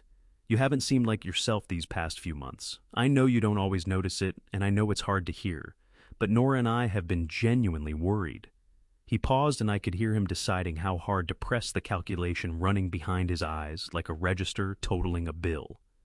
"The most loving thing I can do, the most protective thing I can do for you, is to make sure everything is properly secured while you're here, while we're together, while everything is clear and witnessed and legal." My hands pressed flat against the document on my lap. My heart was striking against the inside of my ribs with a force I felt in the back of my jaw. I looked at my son, this man I had held when he was 3 days old, and so small that his entire body fit along the length of my forearm, and I allowed myself fully and without flinching to understand what he was doing. He was using my performance. He was taking the confusion I had constructed and the forgetfulness I had performed, and the gentle, worried glances I had manufactured to make him feel safe, and he was wielding them against me as the instrument of the pressure he had been planning to apply for months. He had not invented this tactic tonight. He had been building it for a long time. Every story he had told about my confusion, every concern, aside to relatives, every carefully managed report of incidents that had either been exaggerated or invented entirely, all of it had been laid down in advance for this exact purpose. He did not need me to be confused. He needed the people in this room to believe I might be. "Derek," I said, in the soft, slightly bewildered voice of a man trying to follow a conversation that is moving faster than he can track. "You're worrying me, son. You're speaking very quickly." "I'm sorry." He pulled back slightly recalibrated. "I don't mean to rush you. I care about you. That's all this is." "I know you do," I said. Across the room, Gracie rose from the sofa with the deliberate, unmistakable intention of a child who has made a decision and is not going to be talked out of it. She walked across the room with her chin up and her hands and fists at her sides, and she came to stand beside my chair between me and Derek, and she looked up at her father with eyes that were bright with unshed tears and absolutely unfrightened. "Grandpa doesn't have to sign anything," she said. Her voice shook slightly on the first word and steadied itself on everything that followed. "He doesn't have to do anything you say." Derek looked at his daughter, and what crossed his face in that moment was something I will carry with me for the rest of my life. Not because it was monstrous, but because it was so entirely devastatingly ordinary. It was the expression of a man for whom his 8-year-old child had become, in this moment, nothing more than a complication to be managed. "Gracie," he said, his voice dropping to the register he used when he wanted to communicate that a conversation was over, "go back and sit with the others, right now." "No," Gracie said, Her chin was trembling violently, but her feet were ponded on the hardwood floor, as though they had grown roots since she arrived there. "I'm not leaving, Grandpa." "Gracie." His voice sharpened. "I am not asking. 3 days ago, you grabbed my shoulder." Gracie said loud enough that the guests near the bar went quiet, loud enough that Eleanor's niece set down her glass and turned around loud enough that the room shifted its attention without anyone having to announce that something was happening. "You told me if I kept talking you would send me somewhere, but I'm talking anyway, because Grandpa is right here and he needs to know the truth." Derek's face went through 3 rapid calculations. Then he reached across the coffee table, picked up the silver pen, and held it out toward me with the smooth final gesture of a man extending what he believes is his last reasonable offer before the situation requires him to change methods entirely. "Dad," he said, "sign the documents, please, right now." I looked at the pen. I looked at my son's hand holding it steady, unhesitating the hand of a man who believed he had arrived at the moment everything turned in his favor. I reached out slowly, my fingers approaching the pen with the deliberate uncertainty of an old man making up his mind. And Serena, who had been positioned, controlled, and patient for 6 consecutive hours, who had managed every word and every gesture and every interaction with the precision of a professional, made the mistake that professional composure, under sufficient pressure and sufficient duration, eventually produces. She turned to Gracie. Her voice was low and smooth and carried across the suddenly quiet room with perfect clarity. "If you keep making trouble, little girl," she said, "you are not going to be seeing your mother for a very long time." The room did not go quiet. The room had already gone quiet. What happened instead was that 9 family members, people who had known Nora Calloway for years, people who had been told she was present in this very house, turned and looked at the woman who had just spoken and understood in the same instant that something was profoundly, irreversibly wrong. Because the woman standing in this room had been introduced as Nora Calloway, and Nora Calloway had just threatened her own daughter with the absence of herself. Eleanor's niece said very quietly to no one in particular, "Wait, what does that mean?" Eleanor's niece said it again louder this time, because the first time had not produced an answer, and she was not a woman who accepted non-answers gracefully. "What does that mean? If Gracie keeps making trouble, she won't see her mother." She set her wineglass down on the nearest surface with a firmness that rang through the room like a small bell. "Nora is standing right there. Why would Gracie not be able to see her?" The room tilted on its axis. I felt it not physically, but in the quality of the air, the sudden collective sharpening of attention that happens when a group of people realizes simultaneously that they have been watching one thing while something else entirely was happening. Derek opened his mouth. "She just means that if things at home remain difficult," she said, "Gracie won't see her mother." Eleanor's niece said, her voice rising with the particular indignation of a woman who has just understood that she has been lied to in her own family's house. "She is the mother. She is standing 4 feet from her daughter." Why would she say it like that? Serena's composure cracked, not shattered, not collapsed, but cracked, a hairline fracture running through the surface of her performance, visible to anyone who was looking at her face, and not at Derek. She drew a breath and said very carefully, "I only meant that if Gracie continues to be disruptive, there will be consequences." "No," Gracie said. Her voice was shaking badly now, tears spilling down both cheeks in thin, fast lines, but she did not move, and she did not stop talking. "No, that is not what you meant. You meant that you know where my mom is. You know where she is, and it is not here, and it has never been here, and you are not her." She was crying openly now, her whole body trembling with the effort of standing her ground, while everything inside her was breaking. "Tell them, tell everybody, you are not my mom." The room erupted, not in chaos, in the specific fractured noise of multiple people speaking at once in escalating alarm, voices overlapping and colliding, someone near the bar saying, "What is happening?" Eleanor's niece demanding answers. 2 of the older family members standing up from their chairs with the alarmed instinct of people who recognize a crisis and do not yet know its shape. Derek's face had gone white, not pale white, the particular bloodlessness of a man who has watched his plan come apart at the load-bearing joint and understands that the next 10 seconds will determine everything. He grabbed the transfer documents off the coffee table and held them against his chest. "My father is not well," he said loudly enough to cut through the noise. "He's been showing cognitive decline for months. Whatever this is a result of confusion and a child who has been encouraged to act out." "I have not been confused," I said. My voice came out the way it used to come out in the worst negotiations. Not loud, not sharp, but with a weight and a stillness that created its own quiet around it. The room responded the way rooms always responded to that voice. People stopped talking. People turned toward me. I stood up from Eleanor's chair. My knees ached. My back ached. I was 68 years old, and I had been carrying this particular evening for 6 hours, and the weight of it was considerable. None of that showed on my face or in my posture, because 37 years had taught me that the moment you let the weight show is the moment the other side decides they can push harder. "I have not been confused at any point this evening," I said, and my voice carried to every corner of the room without effort. "Everything you have observed tonight, the repeated stories, the wrong names, the apparent difficulty following conversation, was deliberate. I needed Derek to believe his plan was working. I needed him to feel safe enough to speak freely. I reached into my breast pocket and removed my phone. And he did. I pressed play. Derek's voice filled the room from the small speaker, clear and unhurried and entirely damning, recorded 45 minutes ago in the East sitting room when he believed no one was within earshot. Once he signs tonight, we're done pretending. The house, the shares, everything moves to my account within 30 days. Then Serena's voice and Nora. Then Derek's Nora stays where she is until the transfer clears. After that, it doesn't matter. The recording lasted 11 seconds. In those 11 seconds, the remaining warmth left Derek's face completely like a fire going out.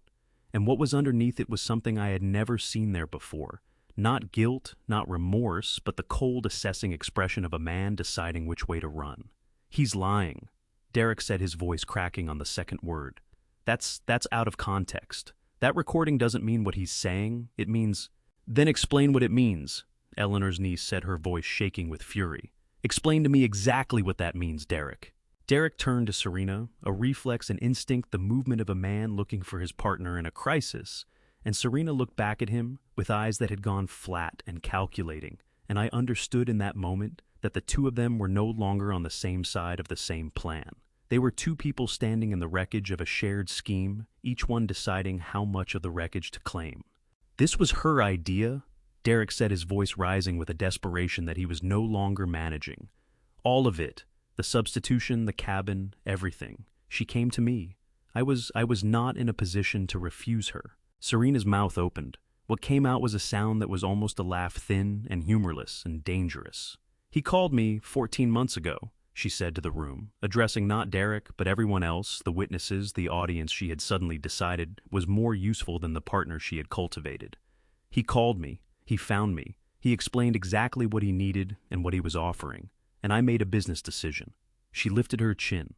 "Everything that happened to Nora was his instruction and his alone. You agreed to it," Derek said, his voice cracking fully now, all composure gone raw and ugly.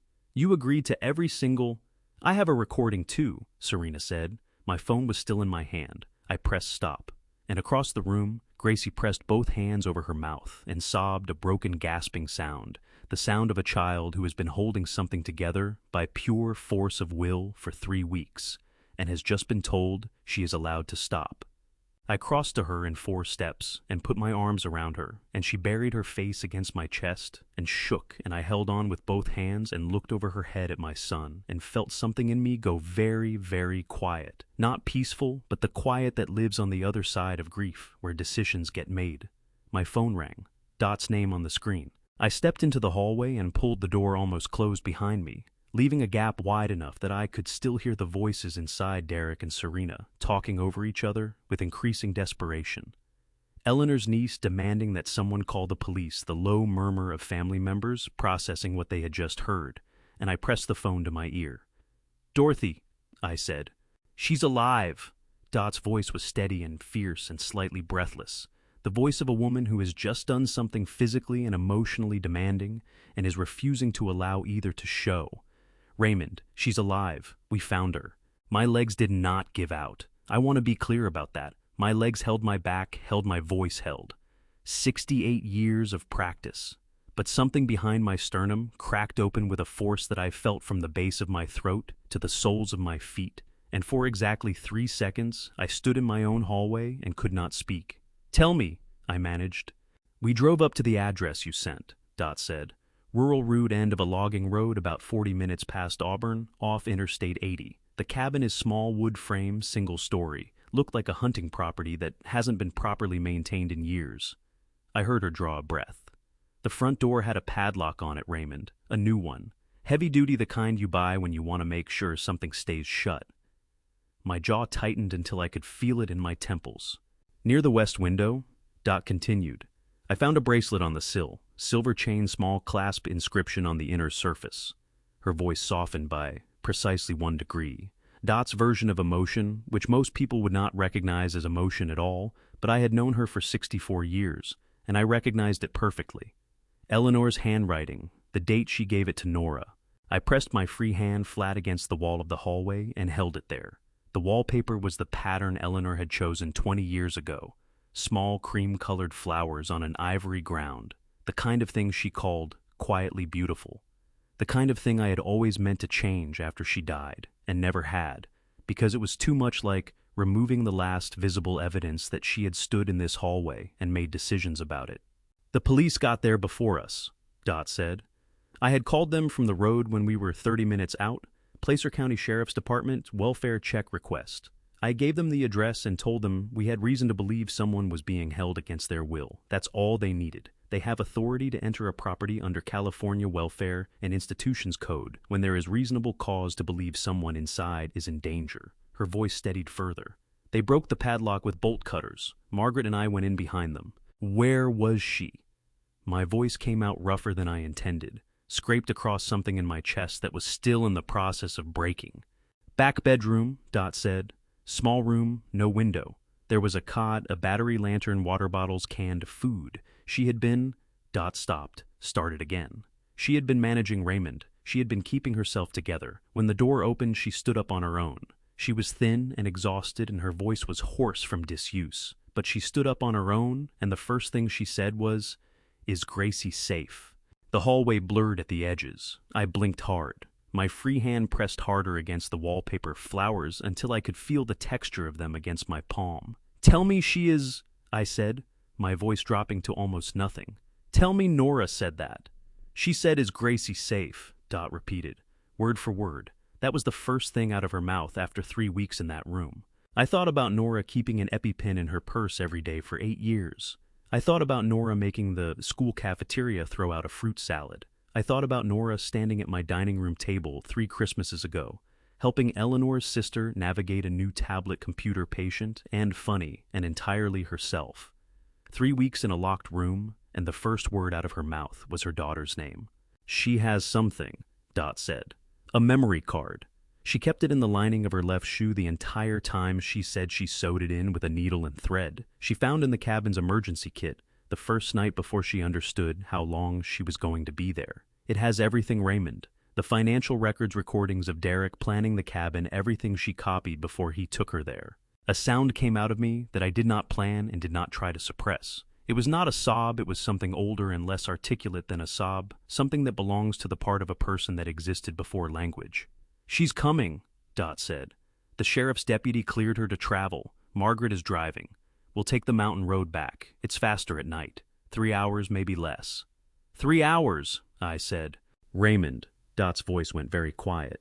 "She wants to come to the party. She said, and I'm telling you her exact words, she said, 'I have something I need to say, and I need to say it in front of everyone.'" I looked at the door to the living room. Through the gap, I could hear Derek's voice still going defensive, increasingly fractured, the voice of a man who has lost the thread of his own story. I could hear Serena's voice cutting across it, sharper and more controlled, the voice of a woman who has already begun repositioning herself. I could hear Eleanor's niece and 2 other family members demanding answers in overlapping waves of outrage and confusion. "Tell her to come," I said. "Tell her everyone is here. Tell her we are all waiting." "I'll tell her," Dot said. And then, because she was Dorothy Calloway and she had never wasted a word in her life, "You did good, Raymond. You held it together." "Nora held it together," I said. "In a locked room for 3 weeks with a memory card sewn into her shoe. I just had a long evening at a party." Dot made a sound that from anyone else would have been a laugh. From Dot, it was the highest possible form of agreement. I ended the call and stood in the hallway with my hand against Eleanor's wallpaper for 10 more seconds. Then I straightened my jacket, set my shoulders, and reached for the door. When I opened the door and stepped back into the living room, the first thing I saw was Derek standing in front of the fireplace with the transfer documents pressed against his chest, like a shield, as though the papers alone could hold the evening together if he gripped them tightly enough. The room had reorganized itself in the time I had been in the hallway. Eleanor's niece was standing near the bar with two other family members, all three of them speaking in low, rapid voices, with the controlled urgency of people who have just been told the building is on fire and are deciding which exit to use. Gracie was sitting in my armchair with her knees drawn up and both arms wrapped around them, her face red and raw from crying, her eyes tracking Derek with the steady, exhausted vigilance of a child who has been watchful for so long that watchfulness has become her resting state. Serena stood near the window, her arms at her sides, her composure reconstituted into something that looked like calm, but operated like armor. Derek saw me come through the door, and his jaw tightened. "My father needs to rest," he said, addressing the room rather than me, his voice working hard to recapture the authority it had lost. "He's been confused all evening, and this, whatever this has become, is a result of that confusion being amplified by—" "Derek," I said. He stopped. I crossed the room and picked up my phone from the coffee table where I had left it. I turned to face the room, all of it, every person still standing in my house on my 68th birthday, and I said, "What you are about to hear was recorded 45 minutes ago in the East sitting room. I was standing in the hallway. The door was open. I am a party to the premises on which this conversation took place, and California law permits the recording of conversations in which the recorder is a lawful participant in the environment. This recording is legal. Every word of it is real." I pressed play. Derek's voice came out of the speaker with the merciless clarity of a recording made in a quiet room by a directional microphone. "Once he signs tonight, we're done pretending. The house, the shares, everything moves to my account within 30 days. Then Serena and Nora. Then Derek, without hesitation, without a single beat of reluctance, Nora stays where she is until the transfer clears. After that, it doesn't matter.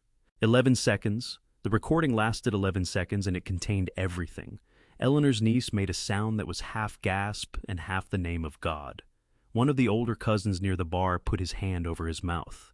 Gracie pressed her face into her knees and her shoulders shook with a sob she was trying to swallow, and I wanted to go to her, but I needed to finish what I had started.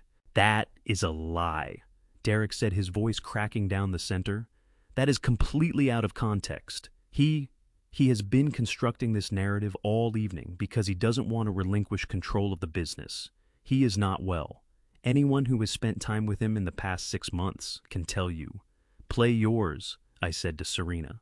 The room swung toward her. She looked at me for a long moment, calculating, assessing, running the arithmetic of what she stood to gain versus what she stood to lose, and then she reached into the pocket of her jacket and removed her own phone. "I began recording Derek 7 months ago," she said, addressing the room with the composed directness of a woman who has decided that the truth selectively deployed is her best remaining asset. "I want to be clear that I did this for my own protection. I had reason to believe that if this arrangement went wrong, Derek would position me as the sole architect. I was correct." She pressed play. Derek's voice, again, different recording, different day. The cadence slightly more relaxed, the words more explicit for being spoken without the pressure of an imminent audience. "The key is getting the old man to sign before anyone starts asking questions.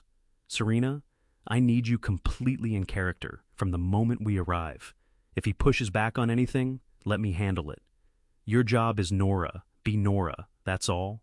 Then Serena's recorded voice cooler and more deliberate. "And afterward, when the transfer is complete, Derek, afterward, we don't need the same arrangement. You'll have what we agreed. I'll handle the rest." The recording ended. The fire in the grate made a small sound of settling. Outside, the lake moved against the dock in the dark. Derek dropped the transfer documents. They slid off his fingers and fanned across the floor at his feet, landing face up, his signature visible on the bottom of each page. He looked at Serena with an expression that had moved beyond anger into something raw and more demolished. The expression of a man who has just understood that his partner has been recording him for 7 months and has been prepared from the beginning to let him fall. "You were going to cut me out," he said. His voice had gone very quiet and very ugly. "From the beginning. You were going to wait for the transfer to clear, and then You were going to let your wife rot in a mountain cabin." Serena said, her voice clipped and precise, and entirely without remorse. "Don't speak to me about betrayal." "Stop." My voice landed in the room like a hand on a table. Both of them went quiet. "You will have the rest of your lives to assign blame to each other. That conversation will happen in a courtroom with attorneys before a judge." I looked at my son. "Not in my house, not tonight." Gracie lifted her head from her knees and looked toward the front door. She had stopped crying. Her face was still wet, still raw, but her eyes had gone very focused. The eyes of a child listening for something specific in the middle of a great deal of noise. "Grandpa," she said very quietly, "someone's coming." The front door opened without a knock. Dot came through first, the way she always entered a room when she needed to assess it before anyone else did, quickly, quietly, with her eyes moving through the space in the practiced sweep of a woman who has spent 64 years being the most prepared person in every situation. She was still in her driving clothes, her silver hair slightly wind-pressed from the mountain road, and she looked at me across the room with an expression that carried everything she did not have time to say out loud. Then Nora walked in. She was thinner, 3 weeks thinner, in a way that was visible in the line of her jaw and the set of her collarbones, above the collar of the same blouse she had presumably been wearing since the day Derek had locked her in that cabin. Her hair was loose around her shoulders, unwashed and slightly tangled, and there were shadows under her eyes that spoke of weeks of bad sleep on a cot with a battery lantern for company. She moved with the careful deliberateness of someone whose body has been confined for a long time and is still recalibrating to open space. She was the most beautiful thing I had ever seen in my living room. Serena turned first, and the sound that came out of her, not a word, not a coherent sound, but a sharp involuntary intake of breath that her composure could not intercept, in time told me that whatever she had prepared herself for, this was not it. She had known in the abstract that Nora existed. She had known in the abstract that Nora might eventually reappear. But knowing and seeing are two entirely different weights, and seeing Nora Calloway walk through a door that Serena had spent 3 weeks and 14 months convincing herself was permanently closed, that landed differently than the abstract. Two women, same height, same jaw, same dark hair, and same particular way of holding their shoulders that came from being built identically from the inside out. Standing at opposite ends of the same room, and no one in that room who had ever spent an afternoon with the real Nora Calloway needed more than 3 seconds to know which one she was. Nora had a scar on her left inner wrist, pale, and slightly raised the length of a little finger. She was wearing Eleanor's bracelet, and she was looking at her daughter. "Sunny girl," Nora said. Her voice was hoarse from disuse, and from whatever it costs a person to hold themselves together for 22 days in a room, with no windows and no company, but it carried across the room with the particular clarity of a sound that cuts through noise because it is the only sound that matters. Gracie came off the armchair like a spring releasing. She crossed the room in 4 running steps, not gracefully, not carefully, but with the full-body abandon of a child who has been separated from her mother for 3 weeks, and has just heard the only word in the English language that could make her legs move without her permission. She hit Nora at hip height, and wrapped both arms around her waist, and buried her face against her mother's ribs, and Nora's arms came down around her daughter's shoulders and pulled her in, and both of them were crying. Gracie with the racking, gasping sobs of a child whose body had been waiting for this exact release, and Nora with the silent, shaking grief of a woman who had spent 22 days holding the possibility of this moment like a coal in her fist, refusing to let it go out. I pressed my hand against my mouth and looked at the ceiling for a moment. 68 years old, I was allowed. Across the room, Derek had gone the color of old chalk. He was staring at his wife, his actual wife, the woman he had married 7 years ago, at a ceremony where I had wept openly and without apology, and whatever he had anticipated feeling in this moment, what his face was showing, was not it. It was not guilt. It was not remorse. It was the expression of a man who has just lost the last variable he thought he controlled, and who understands perhaps for the first time the full dimension of what he has done. "Nora," he said, just her name, nothing attached to it. Nora raised her head from Gracie's hair and looked at her husband. She looked at him for a long time, long enough that everyone in the room held their collective breath. And then she said, with a steadiness that made my chest ache with something close to pride, "I kept the memory card, Derek. 22 days in that room, and I kept it every single one of them. You should know that." She reached into the pocket of her blouse and set a small memory card on the side table near the door. It was the size of a thumbnail. It contained everything. Then Nora looked at Serena. The two women regarded each other across the length of the living room mirror, faces mirror bones. 22 days of damage done by one to the other. And Nora said very quietly, "I don't know you. I stopped knowing you a long time ago. But you have my daughter's face, and that means someday she's going to have questions about you. I want you to think about what answers you're going to give her." Serena's mouth opened. Nothing came out. For the first time in the entire evening, Serena Voss had nothing prepared for the moment in front of her. I crossed to Nora and put my hand on her shoulder. She was trembling fine, constant tremors, the kind that come from a body that has been running on adrenaline and stubbornness and the sheer refusal to give up, and has only now received permission to stop. She reached up and pressed her hand over mine, and squeezed hard the grip of a woman who needed something solid and had found it. "I'm sorry," I said. "I should have looked sooner." "You looked," she said. "You came." Her voice broke on the second word, and she pressed her lips together and steadied it. "Raymond, you came." Gracie looked up from her mother's waist and found my eyes across the room. Her face was soaked and red and luminous, with a relief so complete it had nowhere left to go but outward. She reached one hand toward me, without letting go of Nora with the other. I took it. The three of us stood there together in my living room, in the house where Eleanor had hung the first family photographs and chosen the wallpaper, and said the lake reminded her of something eternal. Behind us, Derek was saying something to Dot in a low, urgent voice. Serena had moved toward the far wall. Eleanor's niece was on her phone, and from the words I could hear, she was talking to someone official. The evening was not over. There was still a great deal that needed to happen before it was over. But this specific part, the three of us holding on, in the middle of the room, this was already done, and nothing that came after could reach back and undo it. Dot set her laptop on the dining table, the long table Eleanor had hosted 30 years of family dinners at, and inserted the memory card with the careful, deliberate movements of a woman who understands that what she is about to open will change the shape of the evening permanently and wants to do it correctly. "This is what Nora kept," I said to the room. "For 22 days, in the lining of her shoe." Nobody spoke. The remaining family members had gathered in a loose arc around the table, close enough to see and far enough to feel that they were witnesses rather than participants. Derek had moved toward the fireplace, putting distance between himself and the table, which told me his attorney instincts, wherever they came from, because I had not raised him to think this way, were already running. Serena stood near the window, with her arms folded, her composure restructured into something that looked like it was waiting for an opportunity. Nora sat in Eleanor's armchair with Gracie in her lap, both arms wrapped around her daughter, her chin resting on top of Gracie's head. She was still trembling, that fine, constant shaking that had not stopped since she walked through the door, but her eyes were clear and fixed on the laptop screen, with the focus of a woman who had spent 22 days waiting for this specific moment. Dot opened the first file. The financial records filled the screen, 2 columns of numbers, one true and one constructed 18 months of Callaway Homes' actual performance laid side by side with the version Derek had been sending to me.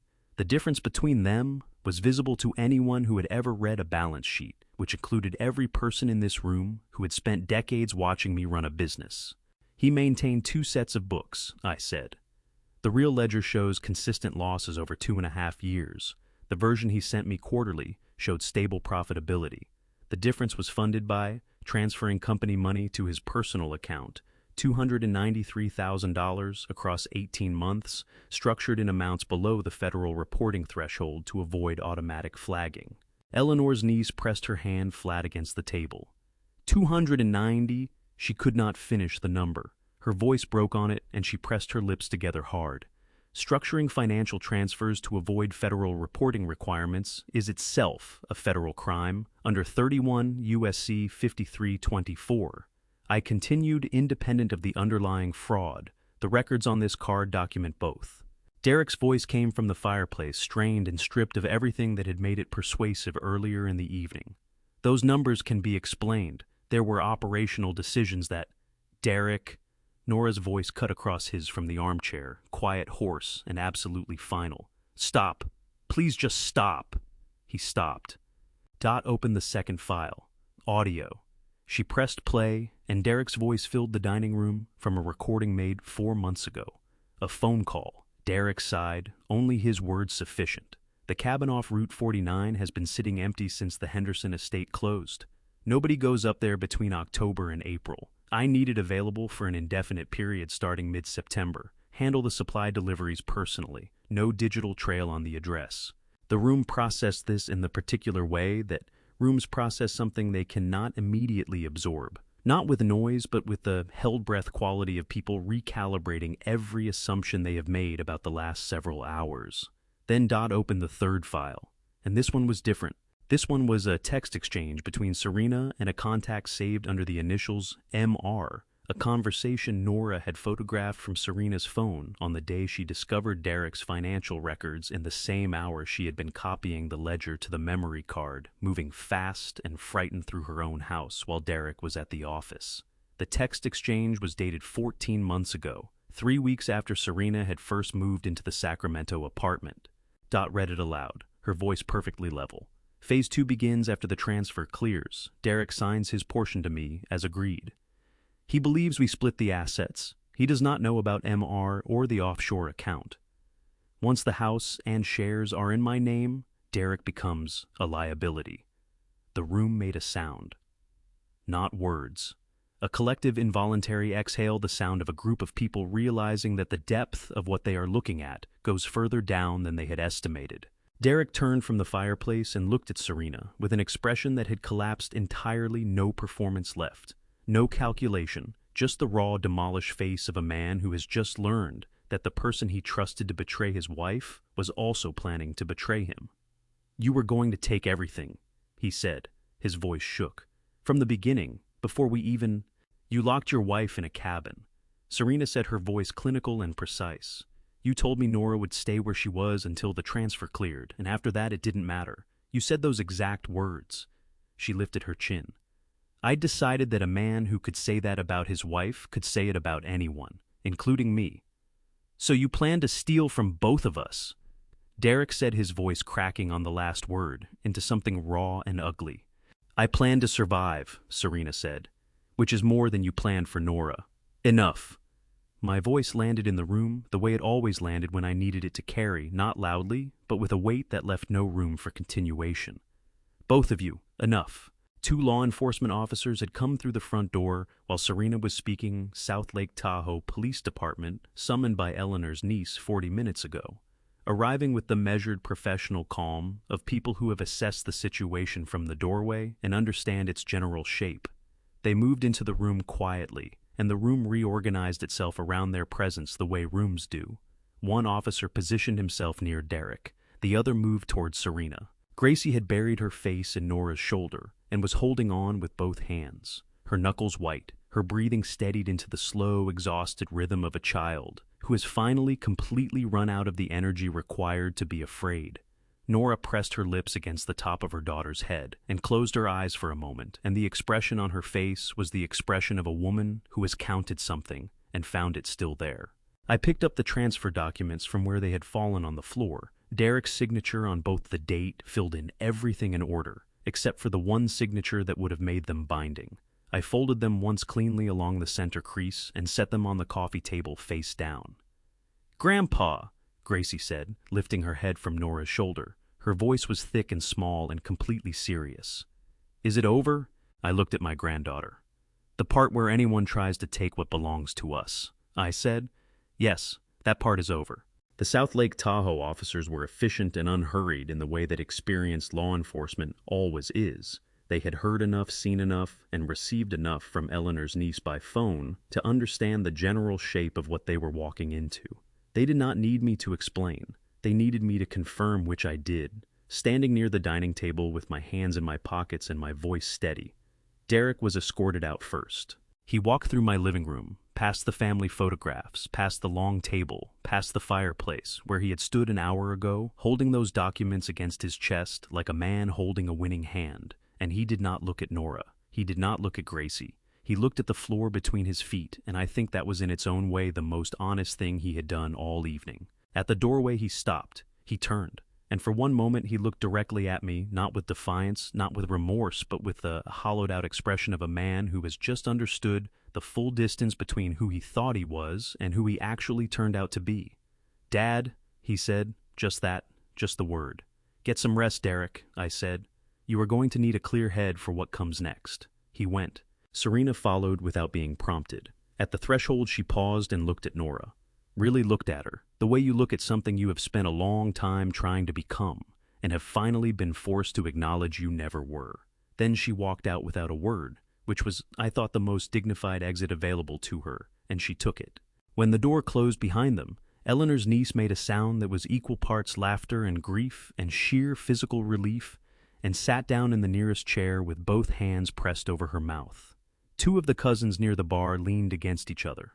Dot refilled her water glass from the kitchen tap with the calm, practical efficiency of a woman who processes crisis through action rather than feeling, which had always been her particular form of grace. I walked to Nora. She was still in Eleanor's armchair, with Gracie tucked against her side, one arm holding her daughter close. Gracie had gone heavy and loose the way children go when they have finally completely surrendered to exhaustion, her breathing slow and deep, her fists unclenched at last. The terrible vigilance of the last 3 weeks dissolved entirely into sleep. Nora was watching her daughter sleep with an expression I did not have words for. The closest I could come was a woman counting something she was afraid she might have lost, and finding it still there. I crouched down in front of the armchair. My knees ached, my back ached. I was 68 years old, and I had spent the last 6 hours carrying more than a man my age ought to carry in a single evening. And I intended to feel every bit of it later in private, where no one could see. For now, I looked at my daughter-in-law, and I said what needed to be said. "I owe you an apology, Nora, a real one. Raymond, you don't have to—" "Yes," I said, "I do. Derek told me things about you, that your memory was slipping, that you weren't always thinking clearly. And I listened to him with more comfort than I had any right to, because looking would have required me to see something I did not want to see about my own son." My voice came out rougher than I intended, scraped across something in my chest that had been raw all evening. I should have looked sooner. I should have called you directly. I should have asked you myself, instead of accepting his version of you, as though you had no version of your own. Nora's eyes filled. She pressed her lips together hard, fighting it, and lost tears spilling down both cheeks in quiet, exhausted lines. "You looked tonight," she said. "When Gracie needed you to look, you looked."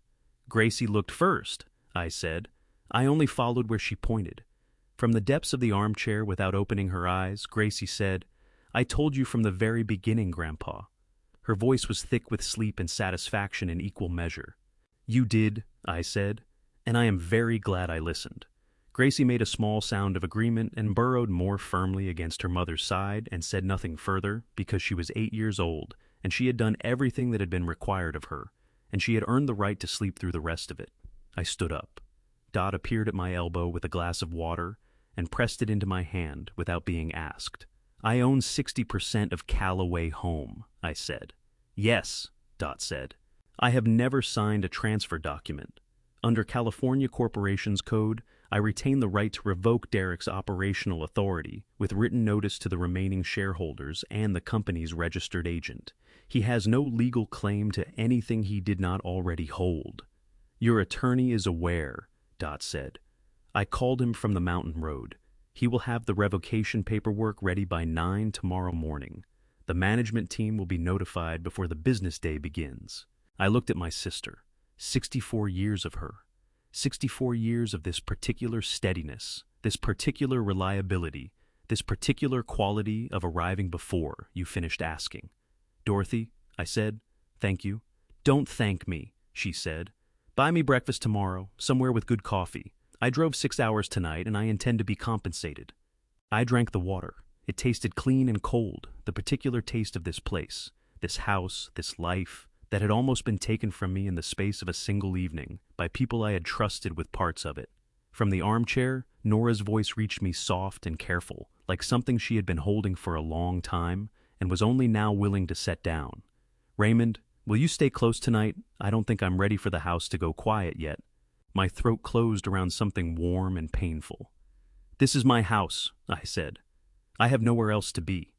Outside, the lake moved quietly against the dock in the October dark, doing what it always did, indifferent to the particular weight of this specific night.